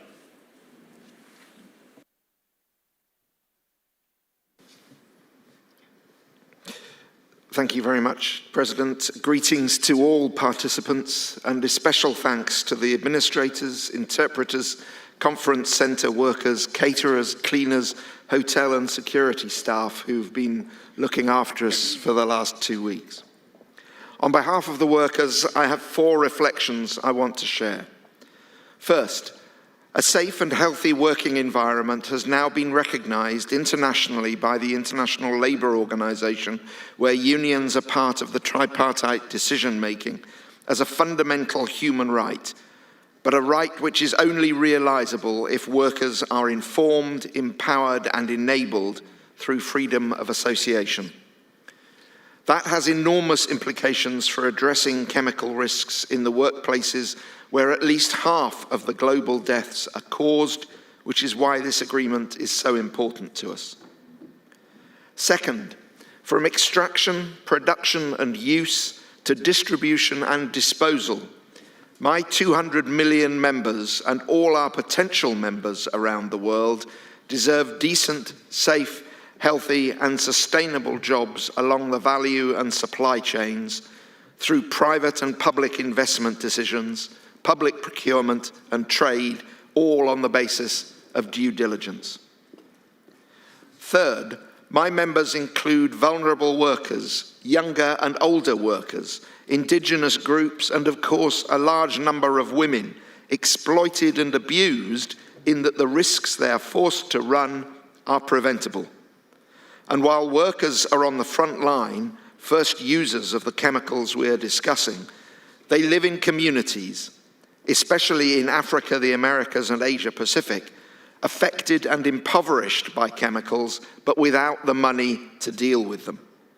We need a new Quick Start programme at scale and at speed, with all governments following the German example on funding. And fourth, thanking our German hosts for what I know has been a grueling 2 weeks in a wonderful city that our colleagues will have seen far too little of, I note that Chancellor Scholz, in his message yesterday, asked us to be ambitious in our high-level declaration. What we have achieved over the past 2 weeks is important, and we welcome the recognition of the important contribution of Labour. The things we have agreed should not be obscured by the things where agreement is still to be reached. We need a just transition that leaves no one behind for a cleaner, greener future. We need a planet free of harm from chemicals and waste. Thank you.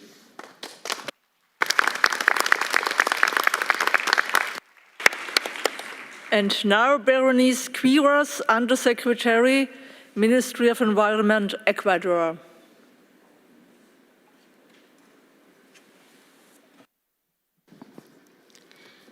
Señora Presidenta, Ecuador agradece a la ministra federal Steffi Lemke, al gobierno de Alemania, así como a la directora ejecutiva del PNUMA, Inger Andersen, por su entusiasta y efectiva organización de esta conferencia, incluido su segmento de alto nivel.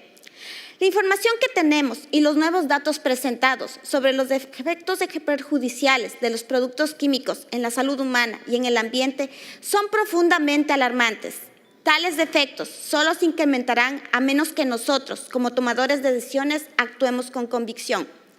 Señora Presidenta, Ecuador, uno de los 17 países mega biodiversos, reconoce en su Constitución el derecho a vivir en un ambiente sano y ecológicamente equilibrado. Queremos reconocer la especial relevancia que ha tenido SAICOM para la garantía de derechos fundamentales en Ecuador. SAICOM facilitó el diseño y lanzamiento del proyecto Implementación del Enfoque Estratégico para la Gestión de Productos Químicos en el 2011. Dicha iniciativa, apoyada por PNUMA, permitió actualizar su perfil de gestión y de elaboración de normativa técnica para la implementación del sistema globalmente armonizado de clasificación y etiquetado de químicos, así como un plan de acción nacional de SAICOM. Queremos, en ese sentido, reiterar nuestro compromiso inquebrantable de respaldar un marco ambicioso de resultados e implementarlo diligentemente. Señora Presidenta, las buenas intenciones sin recursos con frecuencia no llevan a resultados efectivos. Por ello, apoyamos el llamamiento de recursos financieros para la implementación del nuevo instrumento. Abogamos por una financiación oportuna, suficiente, tanto pública como privada, y a través de un fondo multilateral específico. Quisiéramos además señalar la importancia de los efectos del género intergeneracional cuando abordamos esta temática. Nuestros esfuerzos deben tener presente la perspectiva de los derechos humanos, particularmente el derecho a un ambiente seguro, limpio y sostenible, y el derecho a la salud, abordando además las causas profundas de las desigualdades en el manejo de sustancias químicas que afectan a mujeres y a niñas en todo el planeta. Es esencial asimismo el rol de la ciencia y el conocimiento, incluido el conocimiento de comunidades indígenas y su participación en estos procesos. Antes de terminar mi intervención, quiero recordar que Ecuador se mantiene firme en apoyo del proceso de negociación de un instrumento jurídicamente vinculante que ponga fin a la contaminación plástica. Mi país, en la persona del embajador Luis Vallas, asumirá la presidencia del Comité de Negociación en diciembre de 2023. Hemos además propuesto a Ecuador como sede la conferencia diplomática que en 2025 deberá suscribir el futuro tratado. Termino mis palabras augurando en el mejor espíritu de cooperación internacional y el espíritu de Bonn prevalezca en esta conferencia. Gracias.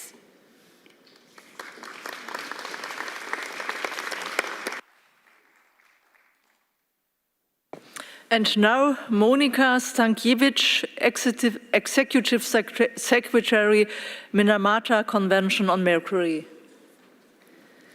Your Excellencies, distinguished ladies and gentlemen, I wish to start by expressing my appreciation to the government of Germany, and in particular Minister Steffi Lemke and ICCM5 President Anita Breyer for your leadership of the Beyond 2020 process and for hosting this important event in the beautiful city of Bonn. On behalf of the Minamata Convention Mercury, I would like to express our appreciation to all the efforts being made to reach an important milestone of the adoption of the high-level declaration today. As we prepare for the 5th meeting of the Conference of the Parties of the Minamata Convention, which is now about a month away, I would like to reflect with you on 2 key aspects that underpin the protection of the environment and human health from anthropogenic emissions of mercury and, in fact, of many other chemicals. Firstly, the interconnection of the 3 planetary crises requires strong cooperation and cross-sectoral commitment. This has become clear. To effectively address the many sectors where mercury use and emissions are still prevalent, we must work together in an integrated way, also in light of the need to intensify efforts at all levels to protect biodiversity and mitigate climate change.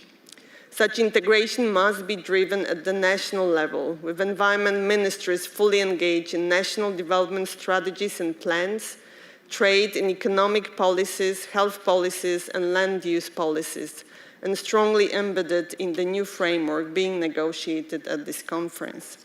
Secondly, achieving sound chemical and waste management at national and regional levels requires the collaboration of actors in different policy areas and sectors, but also the meaningful involvement of all stakeholders. We must not forget that mercury exposure and pollution have a disproportionate impact on certain groups. These are indigenous people, women, and children. The upcoming 5th meeting of the Conference of the Parties will be an opportunity for the parties to the Convention to consider the outcomes of ICCM5. We stand ready to engage. It is abundantly clear that the strengthening of chemicals management in any one sector provides benefits to chemicals management in other sectors and far beyond for the protection of biodiversity, holding the line against climate change and health for people and planet. Thank you.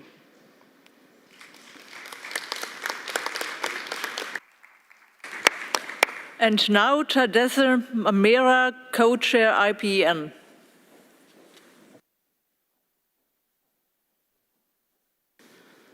Thank you, Your Excellency, Madam Minister, distinguished delegates.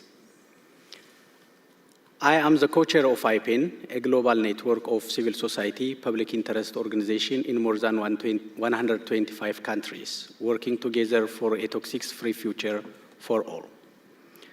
The Dubai High-Level Declaration warned that fundamental changes are needed in the way that societies manage chemicals, noting the growing global production, trade, and use of chemicals and increasing burden on developing countries and countries with economies in transition. Then, the global revenue of chemical industry were under $3 trillion. In 2030, it's expected to be over 3 times as high. It is clear today, 17 years later, that those changes have not been realized. We are now facing an unexpected chemicals and waste crisis, resulting in widespread harm to human health and the environment. A strong, high-level political commitment is crucial and urgently needed. We therefore welcome the commitment in the high-level declaration to prevent exposure to harmful chemicals and phase out the most harmful ones, and to protect and respect the human right to a clean, healthy, and sustainable environment, as well as accountability, transparency, and access to information. Africa, as an African, Africa is not a major producer of chemicals, but suffers the highest cost of continued use of the most harmful chemicals, such as highly hazardous pesticides. The production and export of these must stop. This is a fundamental step in protecting present and future generations. We therefore welcome and endorse the resolution on establishing a global alliance on highly hazardous pesticides to be adopted in the plenary later today. However, without ambitious financing, any commitment will remain just words. We welcome the progress made at this conference and look forward to continued effort to truly operationalize the polluter pays principle. Finally, IPN would like to thank the SAICM Secretariat and all the participants at ICCM 5 for the constructive collaboration during this week. The multilateral and multi-stakeholder nature of SAICM is unique, and its strengths have been clear during the work this week. We commend the progress made and welcome and endorse the agreed text in the draft high-level declaration. IPN remains committed to continue working with you to implement the new framework to achieve a toxic-free future for all. Thank you, Your Excellency.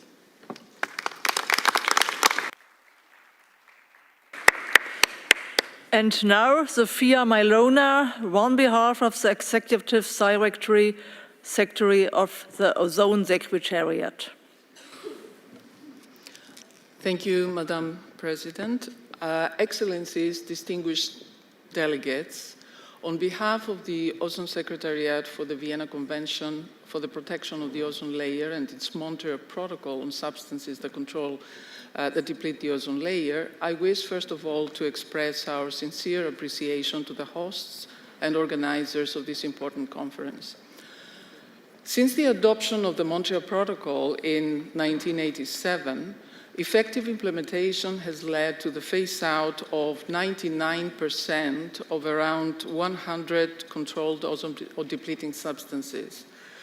Since its last amendment in 2016, the protocol has also been controlling 18 hydrofluorocarbons, which are not ozone-depleting, but powerful greenhouse gases used mainly in refrigeration and air conditioning. Almost all controlled chemicals are entirely man-made, with their production and consumption subject to specific phase-out or phase-down schedules. The phase-out of ozone-depleting substances has protected human health and the environment from the adverse effects of the depletion of the ozone layer, which is now on a path to recovery. Furthermore, as most of these substances are potent greenhouse gases, their phase-out has benefited our climate. So the question that arises is, what have been the reasons for the success of the Montreal Protocol? Apart from the parties' outstanding commitment to the protocol's implementation, a large part of the success may be attributed to its effective design, which encompasses science-based policymaking, stakeholder partnerships, annual data reporting by all parties, a well-functioning compliance regime, and a dedicated financial mechanism which provides to developing countries financial assistance, institutional strengthening, capacity building, and technology transfer. Additionally, thanks to its inherent flexibility, the protocol has been amended and adjusted to address relevant emerging issues, informed by its 3 assessment panels. Now, the 2022 quadrennial assessments of these panels have highlighted several issues for future policy considerations, including the detection of unexplained emissions of a few controlled substances, the growing anthropogenic emissions of some uncontrolled substances that, however, contribute to ozone depletion, emissions from uses currently allowed under the protocol, such as the use of an ozone-depleting pesticide in quarantine and pre-shipment applications, and the rapidly expanding use of controlled substances in industrial feedstock applications, releases of controlled substances from poorly managed equipment or products, the fact that some suggested alternatives are classified in some definitions as persistent and bioaccumulative with adverse effects on human health and the environment, as well as the need to adopt a life cycle approach when managing chemicals. So the parties to the protocol are now considering how to deal with this and several other important issues, including combating illegal trade. So clearly, there are interlinkages between the Beyond 2020 framework and the Montreal Protocol, recognizing the importance of the new instrument in advancing chemicals and waste safety around the globe for a healthy and sustainable future, as well as in complementing the work of related treaties, including the Montreal Protocol. The Ozone Secretariat stands ready and looks forward to working with you all towards this common goal. Thank you very much.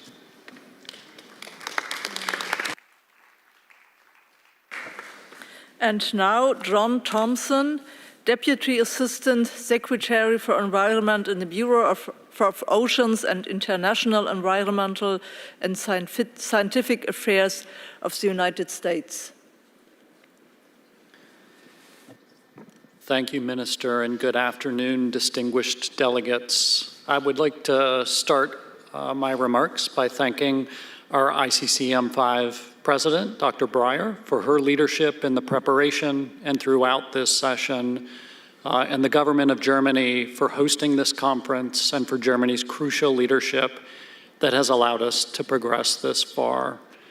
It has been a long path getting here because of delays caused by the COVID pandemic, and I am pleased that despite this challenge, we have made it this far.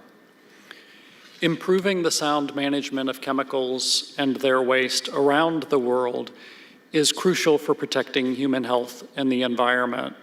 SAICM has played a unique role in these efforts as a multi-stakeholder and multi-sectoral instrument, and we are committed to ensuring that we continue to build upon these important aspects in the future. We believe the new framework, with its suite of strategic objectives and targets, as well as its provisions for implementation programs and work on issues of concern, will help us to make significant progress in coming years. The United States recognizes that the new framework will only be successful if implemented effectively. To this end, we remain committed to the integrated approach to financing and its 3 crucial pillars of mainstreaming, private sector support, and dedicated external financing. On external financing, the United States strongly advocated for an increase to the chemicals and waste focal area allocation during the 8th replenishment of the Global Environment Facility, which agreed to increase the direct financing earmarked for SAICM by 400% over GEF 7 levels, and made fundamental changes to the flexibility of programming that now allow the nearly $800 million pledged to the chemical and waste focal area to support SAICM objectives. This includes to support work that will specifically advance the effective implementation of the Beyond 2020 instrument. We expect to continue to advocate for increased support to this focal area in the next GEF 9 replenishment to further promote effective implementation of the new framework. We urge other governments here to join us in this important effort. Finally, let me welcome the dedication and engagement that we've seen throughout the intercessional process from public interest, health and trade union groups, the private sector, and international organization. The United States looks forward to continuing to work with these stakeholders to promote the sound management of chemicals under the new framework. I thank you.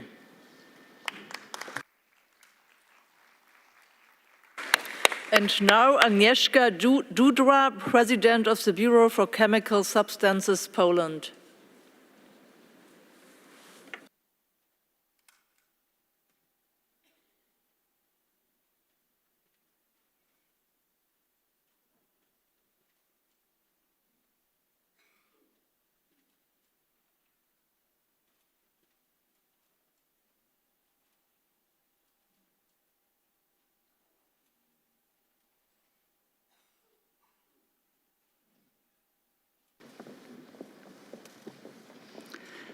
Excellencies, Ministers, distinguished audience, it's a great honor to be here and participate in the high-level international dialogue in my capacity of the President of the Polish Bureau for Chemical Substances and on behalf of the Polish Minister of Health.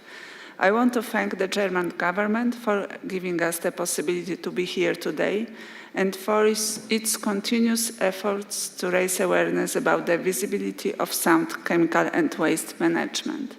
I feel pleased that so many ministerial representatives and leaders of intergovernmental organizations have gathered here to make commitments for the new global chemical and waste management framework and underline the need and will of having a high-level declaration warranting high political recognition for the sound management of chemicals and waste. We have momentum, which I encourage all of us to use. Poland, recognizing the need for global ambitions to protect human health and the environment from the pollution crisis, supports accelerated actions to deal with chemical pollution and confirms a solid commitment to building a visible and durable platform to address chemical and waste-related challenges. To succeed, we need shared responsibilities among different sectors, better use of industry and private sector capacity, and world-class academic achievements to provide safe, innovative, and sustainable chemicals and safer alternatives. New solutions and business models are needed to support green and digital transformations. Excellencies and fellow ministers, the declaration that we can have here will drive our future achievements, setting the basis for transparent acting, defining dedicated tasks, and clear and measurable goals involving the fostering ownership amongst all relevant sectors and stakeholders to minimize and prevent the adverse effects and risk from hazardous chemicals and waste to human health and the environment. We are here at ICCM 5 today to give political support to delivering fully inclusive and ambitious recommendations for the new enabling framework, a crucial prerequisite to achieving the 2030 agenda. You owe that IP co-chairs, the ICCM 5 Bureau, the SICAM Secretariat, and our experts and negotiators. I'm proud that Poland was engaged in sharing the burden of steering this process, being the ICCM 5 Bureau member and ensuring that the Central and Eastern European countries' voice was well reflected. Thank you very much.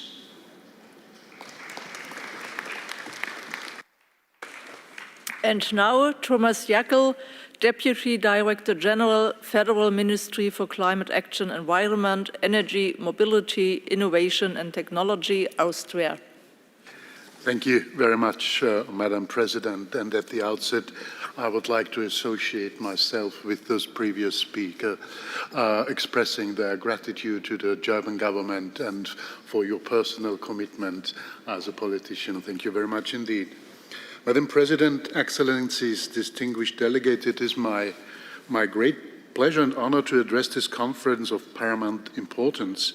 And I'm confident and optimistic that the global community will accomplish a committed and visionary framework to adequately address the pollution by chemicals, waste, part of the triple planetary crisis. Austria actively contributed during the past decades to develop the instruments of chemicals policy assessing and managing risks within the European Union as well as on a global scale. Madam President, I would like to use today's unique opportunity to share with you three elements Austria puts and is continuing to put specific emphasis on pursuing chemicals policy on all levels. The common umbrella for our approach was to develop a vision on the way chemicals should be designed, applied, to be in line with a circular and sustainable economy. First pillar, developing a nationwide inclusive community, fostering the principles of green chemistry. We gathered representatives from academia, industry, civil society and authorities to develop criteria and display lighthouse examples for chemicals and applications to be safe and sustainable by design. This initiative demonstrated that chemical products must not be part of the problem, but on the contrary, can be part of the solution, if they are designed and produced properly and do not cause concern for health or the environment. Second pillar, participation and education. Austria strives to shed a light on a sustainable chemicals policy. Mainstreaming green chemistry is for us a very important goal. During recent years, we backed these efforts with a national education program for green chemistry from elementary school up to PhD level.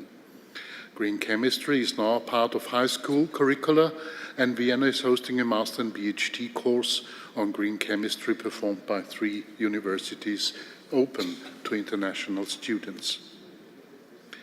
An inclusively designed participatory national green chemistry platform allows for exchange of experiences gained as well as continuous improvement. Finally, the third pillar is developing a perspective to make efficient use of chemical products an economically driven goal throughout the whole supply chain.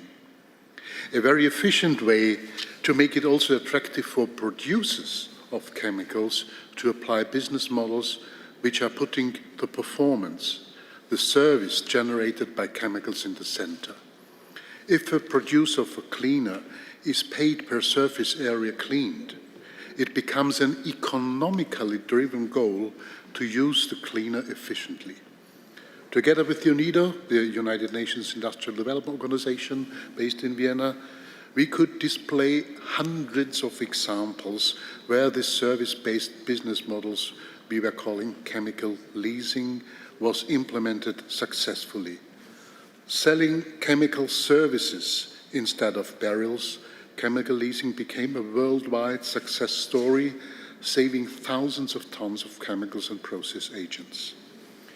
It is our Austria's intention to document how chemicals can be designed, produced, and applied in a manner that is environmentally benign while at the same time viable in a socio-economic sense. Green chemicals applied in service-based business models. This is Austria's vision, our message we also plan to get across within the framework to be decided upon today. Thank you very much for your kind attention.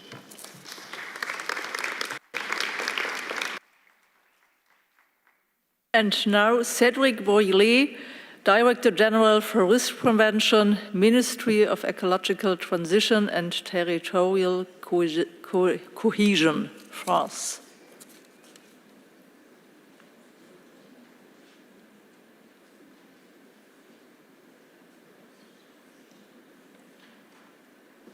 I'm going to speak in French.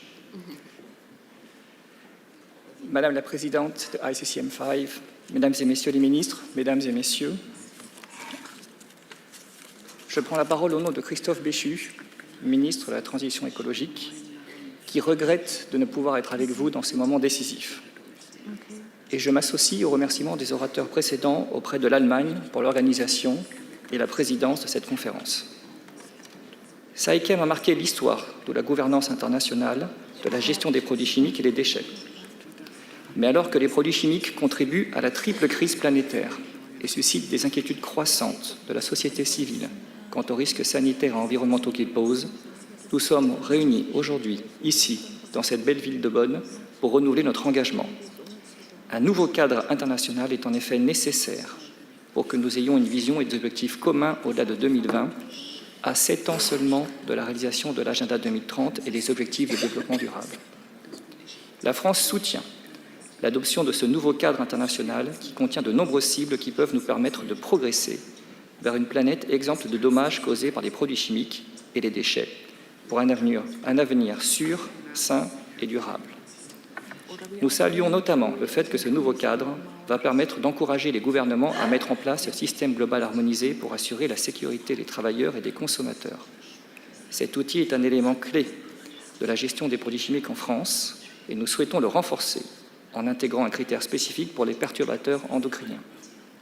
Au-delà des travaux scientifiques que la France pilote au niveau européen, nous sommes pleinement investis dans les travaux lancés au sein de l'OCDE pour définir ce critère au niveau international. Nous sommes également très attentifs aux progrès qui pourront être accomplis pour interdire la production et l'utilisation des pesticides les plus dangereux. La France a souhaité montrer l'exemple en étant le premier pays européen à interdire la production sur son territoire et l'exportation des produits phytosanitaires dangereux pour la santé et l'environnement qui sont interdits au niveau européen.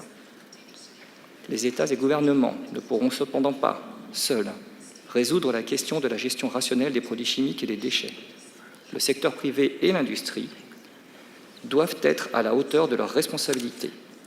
En l'occurrence, si la gestion des déchets est une nécessité, l'industrie a la responsabilité de développer des nouveaux produits mieux conçus et plus producteurs de l'environnement tout au long de leur cycle de vie pour une véritable économie circulaire. Par ailleurs, la France apprécie l'initiative de l'industrie de financer la création d'une plateforme de mise en relation pour aider à la construction des capacités des pays en développement. Je tiens aussi à souligner l'importance de travailler en bonne synergie avec les conventions existantes, ainsi qu'avec le futur traité visant à mettre fin à la pollution plastique. Pour ces travaux, il est primordial de s'appuyer sur la science pour guider la prise de décision à tous les niveaux politiques. C'est pourquoi la France s'investit fortement dans le processus d'établissement du panel sciences politiques sur les produits chimiques, les déchets et la prévention des pollutions. Enfin, la question financière est cruciale pour la bonne mise en œuvre de ce nouveau cadre, notamment dans les pays en développement. C'est pourquoi la France a augmenté sa contribution de 40% au Fonds pour l'environnement mondial lors de sa 8e reconstitution, à hauteur de 360 millions d'euros. La France finance aussi des projets dans le domaine des produits chimiques et des déchets via le Fonds français pour l'environnement mondial, fonds doté de 130 millions d'euros. La France sera heureuse de contribuer à hauteur de 400 000 euros en 2024 à la mise en œuvre de ce nouveau cadre s'il est adopté. Je vous remercie. Vielen Dank.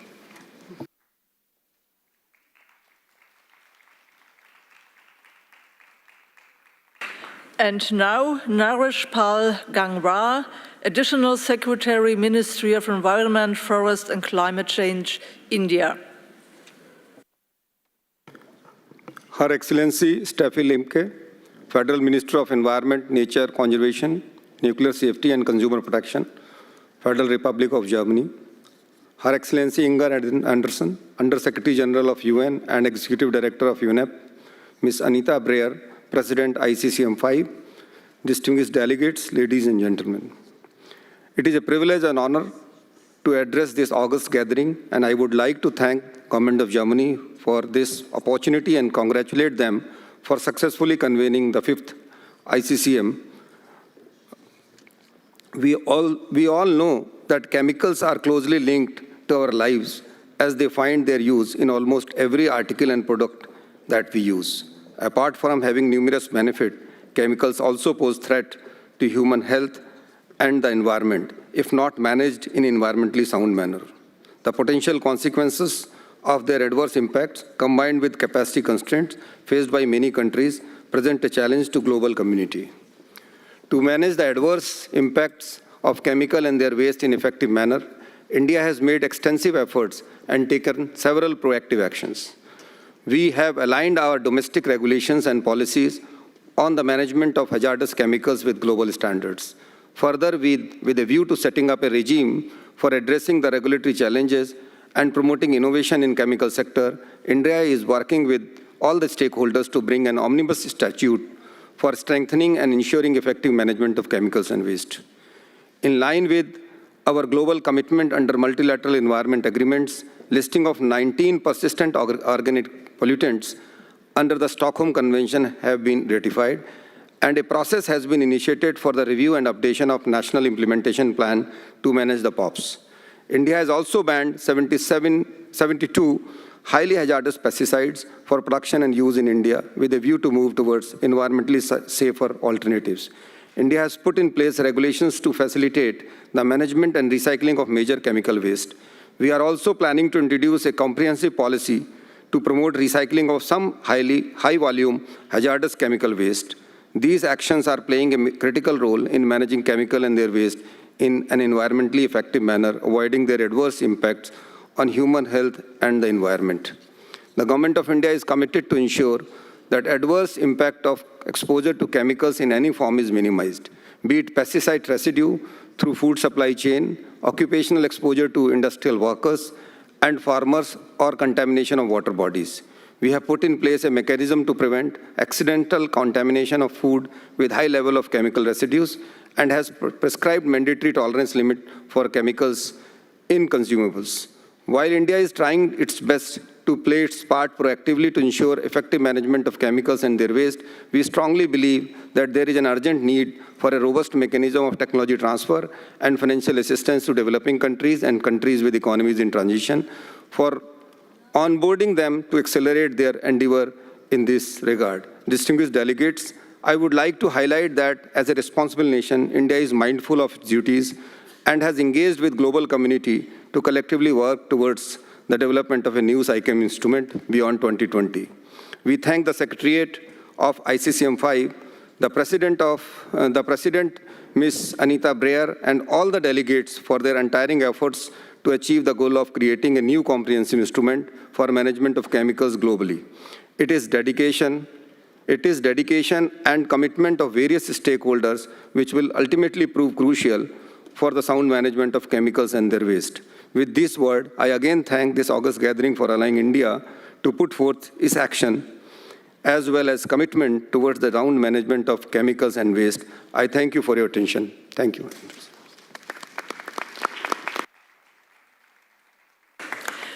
And now, Mohamed Kashashni, Jordanien.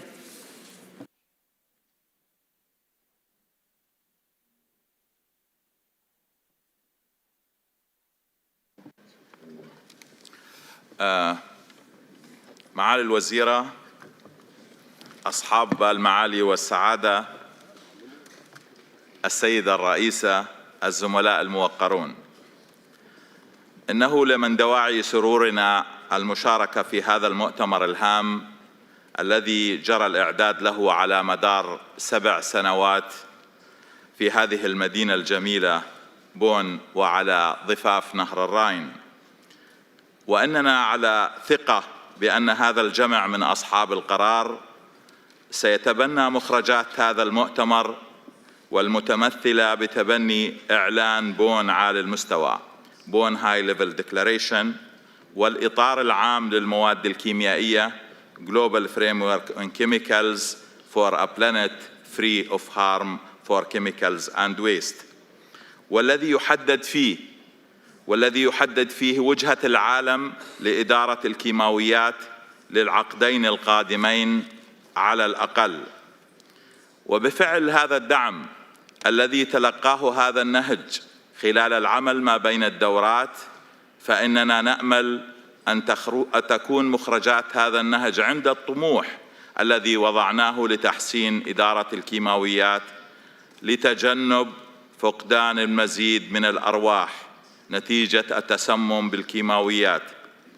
وما الأرقام التي سمعناها يوم أمس من مندوب البنك الدولي بأن العالم يفقد ملايين الأرواح كل عام بسبب التلوث أو التعرض للمواد الكيميائية وخاصة الرصاص. لا يعتبر ذلك ناقوساً للخطر الذي نأمل أن لا يتكرر، وأن تكون رسالة تحذير وصلت للجميع. السيدة الوزيرة، إننا في الأردن نفعل كل ما في وسعنا لتحسين إدارة الكيماويات على المستوى الوطني باستخدام أحدث الأساليب والتكنولوجيا المتوفرة عالمياً، بحيث نكون نموذجاً في منطقتنا والعالم بتبني نهجاً شمولياً لإدارة الكيماويات. معالي الوزيرة الموقرة، السيدة الرئيسة، الزملاء الأعزاء، إننا نسعى من خلال مشاركتنا في هذا المؤتمر، وخاصة بأن نكون من أصدقاء الرئيس، أن نبذل كل ما في وسعنا لتذليل الصعاب لتكون مخرجات هذا المؤتمر في بون حاضرة في الأذهان دائما، وأن تشكل نقطة التحول في تحسين إدارة الكيماويات على مستوى العالم، وأن نكون شركاء حقيقيين في تحسين إدارة الكيماويات تحت شعار No one is left behind. شكرا السيدة الرئيسة.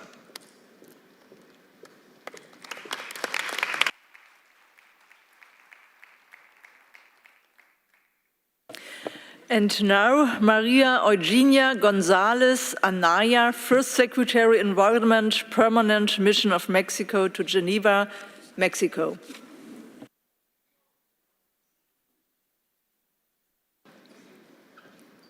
Excelencias, delegadas, muchas gracias. Mi nombre es Tania Ramírez, soy directora de Materiales y Residuos Peligrosos y en representación del Gobierno de México reiteramos nuestro agradecimiento al Gobierno de Alemania por hospedar esta quinta conferencia internacional, así como este segmento de alto nivel y los eventos paralelos. Al Secretariado y a los países donantes por hacer posible su celebración. Por nuestra parte, estamos celebrando la oportunidad que tenemos de examinar un marco jurídico coordinado y de colaboración con los distintos países y las múltiples partes interesadas con el fin de lograr una gestión racional de las sustancias químicas y residuos bajo un enfoque de ciclo de vida. El aumento en el uso de productos químicos en la industria, la agricultura y el comercio implica afrontar los retos que esto plantea y exige abordar acciones a escala local, regional y mundial para hacer frente a las múltiples crisis planetarias como las de cambio climático, la pérdida de biodiversidad, la desertificación y la contaminación. Sabemos que la gestión adecuada de los residuos y sostenible de sustancias químicas representa uno de los principales retos de la agenda medioambiental mundial. Se estima que más de 300,000 sustancias circulan en el comercio mundial y muchas de ellas con una falta de regulación adecuada. La Organización Mundial de la Salud reconoce que cada año mueren casi 5 millones de personas como consecuencia de la exposición a sustancias químicas. Es por ello que México promueve un enfoque de derechos humanos con vistas a promover, proteger y garantizar el derecho a la salud y al derecho a un medio ambiente limpio, sano y sostenible, así como un enfoque responsivo a las cuestiones de género y una transición justa e integradora. En nuestro país, el Programa Sectorial de Medio Ambiente y Recursos Naturales establece como objetivo prioritario la promoción de un medio ambiente libre de contaminación que contribuya al ejercicio pleno del derecho a un medio ambiente limpio, sano y sostenible. Entre las acciones que México ha impulsado se incluye el desarrollo de un inventario nacional de sustancias químicas, la eliminación de bifenilos policlorados, la eliminación de plaguicidas altamente peligrosos, retardantes de flama bromados, así como una reglamentación específica para la minería, la industria y los sitios contaminados y la elaboración de una ley general de gestión integral de sustancias químicas. Finalmente, México reitera el compromiso con el desarrollo de esta conferencia para que se derive en un instrumento ambicioso para lograr la meta de contar con una gestión racional de los productos químicos y residuos que protejan la salud, el derecho humano a un medio ambiente sano, limpio y sostenible para todas. Muchas gracias.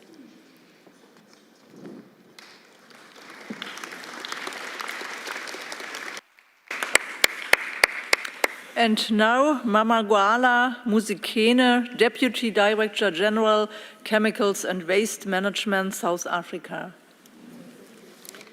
Minister Lemke, Madam Anderson, Madam President, Your Excellencies, distinguished delegates, on behalf of South Africa and her people, we are grateful to Germany and the SAICEM Secretariat for the excellent organization and hosting of this 5th session of the International Conference on Chemicals Management. To ensure the safe management of chemicals and to prevent harm to human health and the environment, South Africa's constitution had already in 1996 assured South Africans of their human rights to an environment that is not harmful to their health and well-being. This required legislators and policymakers to put in place reasonable legislative and other measures towards the enjoyment of these rights. Last month in Addis Ababa, the African Ministerial Conference on the Environment resolved that it is critical for ICCM5 to provide a mandate on priority matters for Africa on chemicals and waste management. The African Agenda 2030 recognizes that innovation in agricultural biotechnology is necessary to enable, amongst others, the utilization of techniques to minimize the high costs and environmental impacts of agrochemicals and pesticides. The establishment of a global alliance on highly hazardous pesticides to mobilize and coordinate global action for the phase-out of highly hazardous pesticides is a priority action. The South African policy on pesticide management takes into account that special attention should be given to pesticides that pose unmanageable risk, with an understanding that such pesticides should be considered for phase-out, severe restriction, and bans. The chemicals that are considered for this phase-out include formulations classified by the WHO as extremely and highly hazardous, and those associated with frequent and severe poisoning incidents. Transparency is key to South Africa's regulatory framework. The manufacturers and importers have a duty to classify and label chemicals in line with the globally harmonized system. The development of an international code of conduct on chemicals and waste management is a decision that would shift the needle in the implementation of this post-2020 instrument. The norms and guidance provided by the code would instill expectations and behaviors for each stakeholder and provide the necessary benchmark against the set norms. The ambitious targets of this new framework require equally ambitious means of implementation in line with the principle of common but differentiated responsibility. South Africa underscores the need to establish a fund for the implementation of this new instrument. In line with the responsible care approach, the fund would benefit from contributions by the chemicals industry. This polluter pay approach would demonstrate the much needed change for this new instrument. The independent evaluation on the assessment of progress made on achieving the 2020 goal on the sound management of chemicals and waste acknowledged slow progress, and several activities were delayed because of the lack of funds. South Africa's national legislation, the extended producer responsibility for pesticides, is currently under implementation, and producers of pesticides are contributing financially towards chemicals management. The previous instrument did not have the dedicated financial mechanism to enable implementation. It is necessary to equally be intentional about the means of implementation.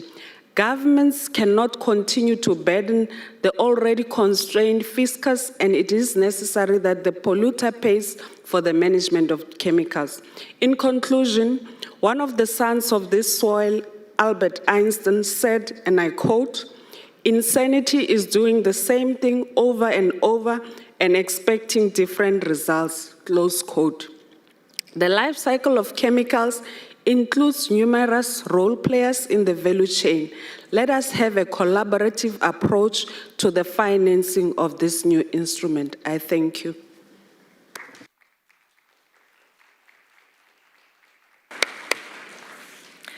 And now Anna Paula Sousa, Human Rights Officer, OHCHR. For the opportunity to intervene here today. I would like to thank the government of Germany and SAICM Secretariat for preparing and hosting this meeting. 17 years following the Dubai Declaration, toxic chemicals continue to be responsible for ongoing massive human rights harms that negatively affect multiple aspects of human life and dignity. We have run out of time for compromise solutions. Corporate greed and unprincipled chemical management are dragging us deeper and deeper into a crisis. Profit and other vested interests should never come at the expense of human rights. We urgently need international chemical and waste management with more teeth. Are decision makers ready to meet this challenge? We have sufficient information to inform action, and we know that when there is will, multilateralism rooted in our common humanity can help us advance common objectives. Human rights standards and obligations guarantee all people the rights to participation, access to information, and access to justice and remedies in environmental matters. And all states are bound to protect people from foreseeable and preventable human rights harms caused by environmental degradation. Human rights also ensure the rights of all people to enjoy the benefits of science, which require safeguards to ensure science is independent, including through provisions on transparency and conflict of interest to ensure responsible corporate political engagement that respects human rights. International cooperation, which includes resource mobilization and equitable access to sustainable technologies, is enshrined in the UN Charter and in the International Covenant on Economic, Social, and Cultural Rights. That is to say that all states have obligations to respect, protect, and fulfill human rights in the context of chemicals and waste of concern. Negotiations need to focus on how to advance the realization of human rights, including the right to health and to a clean, healthy, and sustainable environment for all people. Anything else is a distraction. For instance, we need to ensure that human rights guardrails are integrated into policy making, investment decisions, and business models. We need to achieve a just transition that protects the rights of workers and communities affected by the life cycle of chemicals and waste, including indigenous peoples, through inclusive and participatory transition process.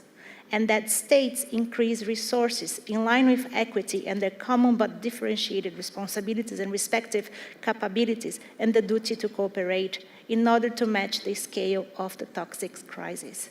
Finance, informed by a human rights-based approach, will benefit the countries and people most affected by environmental crises and avoiding supporting projects that result in human rights abuses or violations and exacerbate social and economic inequalities. It also steers finance towards participatory and inclusive action that benefits people and the planet.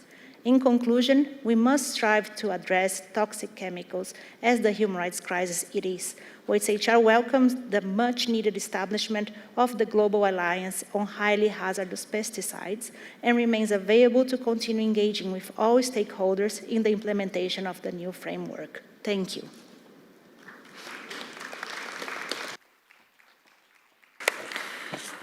Colleagues, translation has stopped.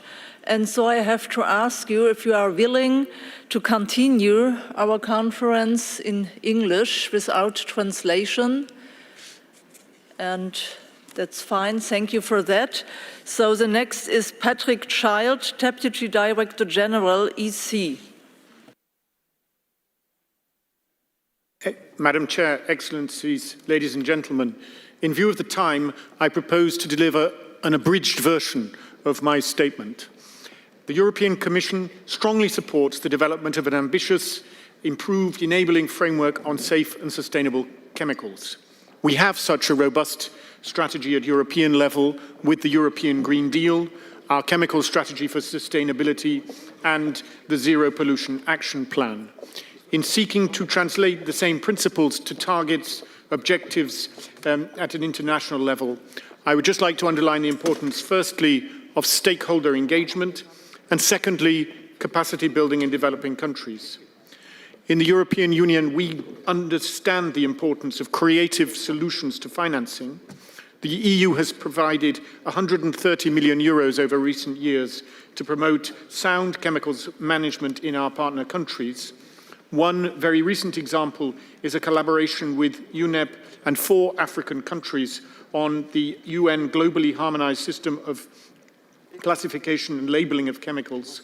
We hope that the results of this will have wider application for other countries around the world. So in conclusion, in thanking our German hosts, the UNEP and the Secretariat for all the hard work, I wish us all the last dose of courage and determination that will be required to get this framework and agreement over the line. Thank you.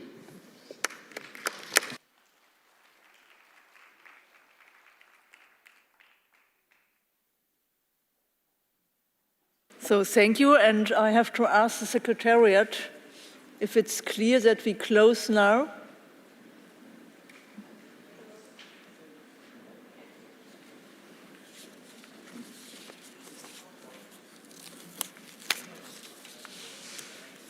Okay, looks like.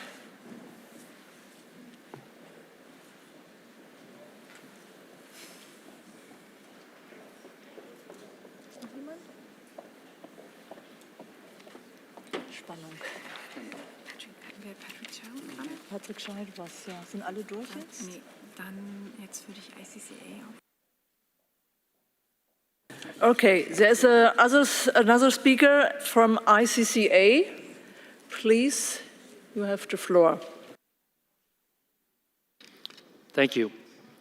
Since its inception, the International Council of Chemical Associations has been a strong supporter of the strategic approach to international chemical management, utilizing the voluntary, multi-stakeholder approach that enables all relevant stakeholders to contribute to building a stronger foundation for sound management of chemicals and waste. We thank the German government for hosting ICCM 5, and we thank Inger Andersen and UNEP for convening the negotiations that welcomed all perspectives from industry, nations, and non-governmental organizations. ICCA was pleased to represent chemical manufacturers and producers around the world, and we were encouraged to hear near unanimous support for the role that chemicals have played in enabling modern life as we know it, and that chemicals will be here well into the future, innovating new solutions that will move society further forward. Chemistry is essential to achieving many of the United Nations Sustainable Development Goals that help us all achieve a lower carbon future and improve quality of life. We accept that with this prominent role in the future, we have been challenged to be ambitious and innovate beyond what we have already provided the world today. Even before the opening sessions, we announced 3 visionary ambitions that highlight our commitment to sound management of chemicals and waste. These ambitions start with transparency. We aim to provide access to available safety and sustainability data for our products by 2030, so that countries don't have to recreate the work that's already been done. We will work closely with other stakeholders to identify the best ways to make this data readily available and easy to access. The second ambition is to support at least 30 countries in their implementation of effective chemical management systems by 2030. ICCA has listened to the stakeholders at this conference, and ICCA is ready to engage in a voluntary, innovative, and inclusive financial mechanism that is linked to the strategic objectives of the new global framework on chemicals. With adequate governance in place involving industry, industry offers to also participate in the new innovative funding mechanism with the aim to provide the necessary capacity to countries to establish fee-based regulatory systems. Our third ambition is that the chemical industry will guide our product portfolios, including processes, towards sustainable solutions. Our industry is a leader in sustainable innovation, creating products that help build a better future. We welcome feedback from stakeholders and metrics that highlight the progress that is being made by the chemical industry. To meet the ambitious goals of the framework, meaningful partnerships between stakeholders serving these objectives will be needed. We applaud the many contributions highlighted by all those here today at ICCM5, and we look forward to the collaboration that will be necessary to ensure the ultimate success of the global framework on chemicals. Thank you.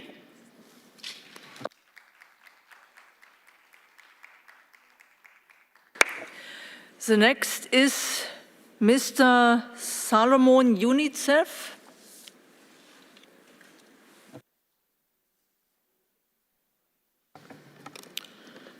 Thank you, Madam President. Your Excellencies and distinguished delegates, good afternoon. I would like to start by thanking the German leadership, UNEP, the SAICM Secretariat, for the very productive ICCM5. More than 1 million children under the age of 5 die every year due to unhealthy environments. Toxic chemicals in the air, water, soil, food, and consumer products are destroying young lives, sometimes even before they are born, and they have to bear the burden of these exposures for a lifetime. Because of this challenge, UNICEF joined the ICCM for the very first time. In at least 4 countries, low middle-income countries where UNICEF has tested children, we have found 40 to 50% children with dangerous levels of lead in their blood. This is unacceptable. Lead is only one of the issues we're looking into. We're equally concerned about the exposure of children to highly hazardous pesticides, mercury, arsenic, cadmium, and the growing toxic waste cocktails, whether it is medical waste, electronic waste, or household waste, including plastics. Chemicals should always be produced and used in ways that minimize significant adverse impacts on the environment and human health. We appreciate the efforts at ICCM5 to push this agenda. We appreciate the efforts of the group of children and youth on chemicals and waste to hold us accountable. In 15 countries, UNICEF is working with governments to draw attention to the importance of prioritizing children's environmental health. We are addressing gaps in data, securing institutional mandates and prioritization, developing capacities of the health system, and working with partners to strengthen environmental action. UNICEF is also building a global collaborative on children's environmental health so that we can drive the needed momentum and share the technical know-how to ensure a healthy environment for healthy children. Humanity's future is in the children we raise. We would like to see the new framework double up action because there is no child health without planetary health. We are here to work with partners to protect children. Thank you very much.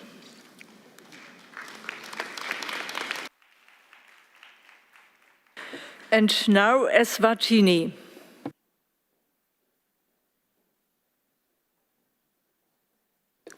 Thank you, Chair. Let me first thank the government and the people of the Federal Republic of Germany for the warm hospitality afforded to me and my delegation since we arrived in this beautiful city of Bonn. Eswatini wishes to thank all stakeholders for a productive meeting and welcomes the new global framework on chemicals and waste. We also express our support and commitment to working towards the achievement of the goals of this new instrument, with the belief that it will have positive impacts on the health and quality of life of most of our vulnerable people and the environment. While we welcome this new framework, we remain cognizant of the challenges that lie ahead, which include the financial resources required to implement the new framework. We therefore request for further assistance to implement our programs. We further request that in terms of the financial resource requirement, this issue be given prime consideration. We also request that resolutions be reached on issues that may not have been agreed upon during our deliberations throughout the week, particularly on the proposals that have been put forward by the Africa continent, which speak to the needs of the region.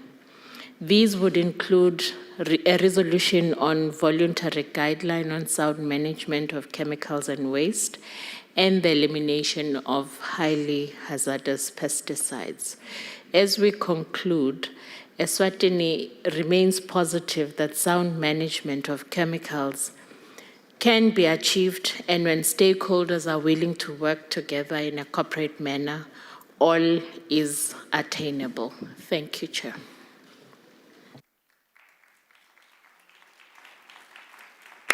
Colleagues, we have two more speakers.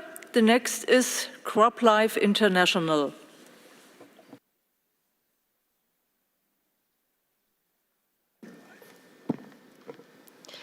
Your Excellencies, delegates, ladies and gentlemen, CropLife International is fully committed to fulfilling the SAICM overarching policy goals of the new chemical framework, and this in the spirit of multi-stakeholder collaboration and dialogue. There is no time to lose in meeting the Sustainable Development Goals. Climate action, tackling pollution, protecting biodiversity, and boosting food security are complex global challenges, and they are all interlinked. They must be addressed in a horizontal, holistic, and inclusive manner. CropLife has been a long-time committed participant to SAICM processes, and we launched our multi-year Sustainable Pesticide Management Framework program in 2021.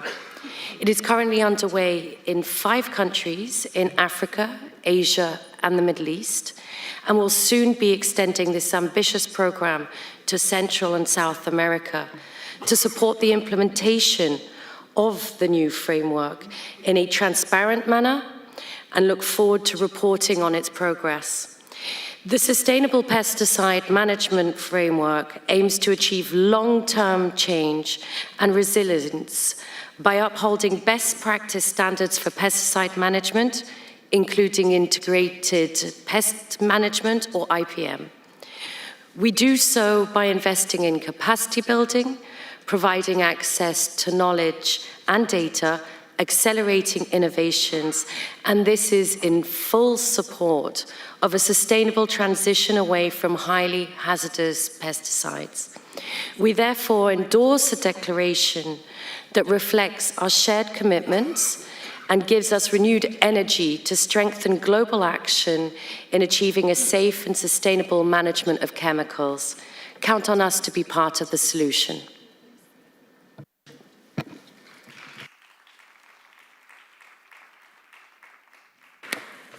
The next is Rachel Nestor from the Youth Chemical Platform.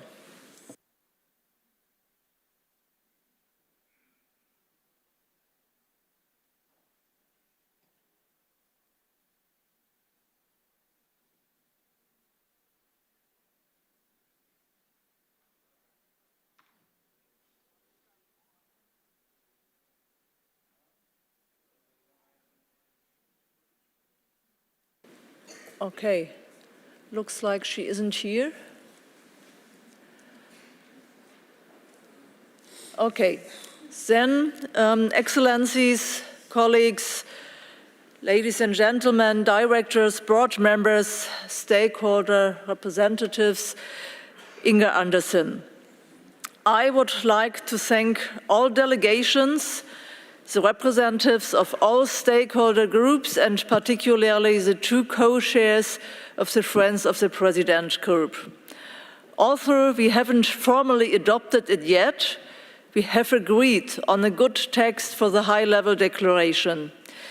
It clearly identifies the major challenges of the pollution crisis, outlines solutions, and holds all stakeholders accountable.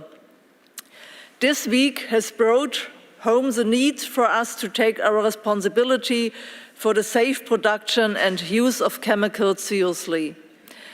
Each of us needs to significantly step up our efforts to effectively tackle the risk posed by chemicals to people and the environment.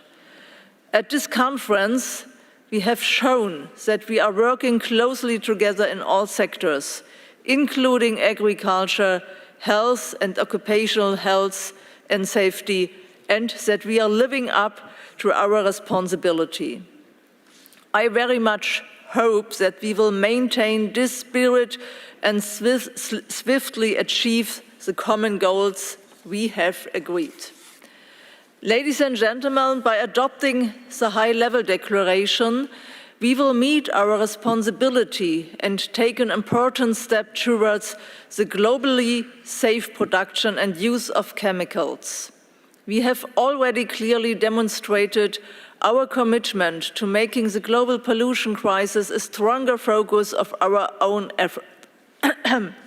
efforts. This includes everyone responsible for deciding, for example, which resources are required. The course we have now set should be taken as an opportunity to work together to solve global challenges.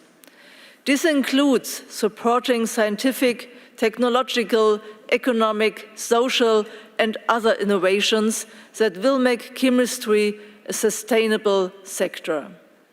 One of the next steps after ICCM5 is for UN agencies and other intergovernmental institutions to communicate the agreed goals and strategies to their stakeholders and mobilize them for the necessary cooperation. This will enable us to ensure that the sustainable chemicals and waste management is also integrated into the energy, construction, transport, and financial sectors, for example. I would like to inform you that the Friends of the President group did agree on a name for our new instrument, Global Framework on Chemicals, with the tagline always added, for a planet free of harm from chemicals and waste. Thank you for the group for this work.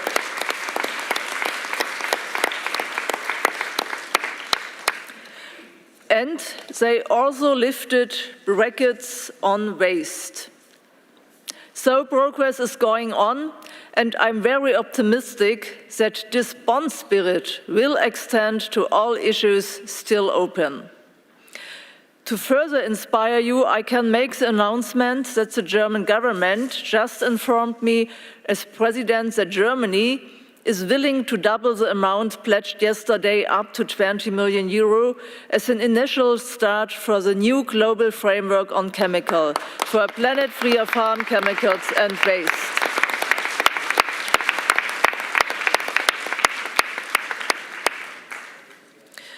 Colleagues, I hope to see you soon in New York at the UN General Assembly to focus more specifically on the implementation of our UN chemicals and waste agenda and to make this important issue a permanent agenda item.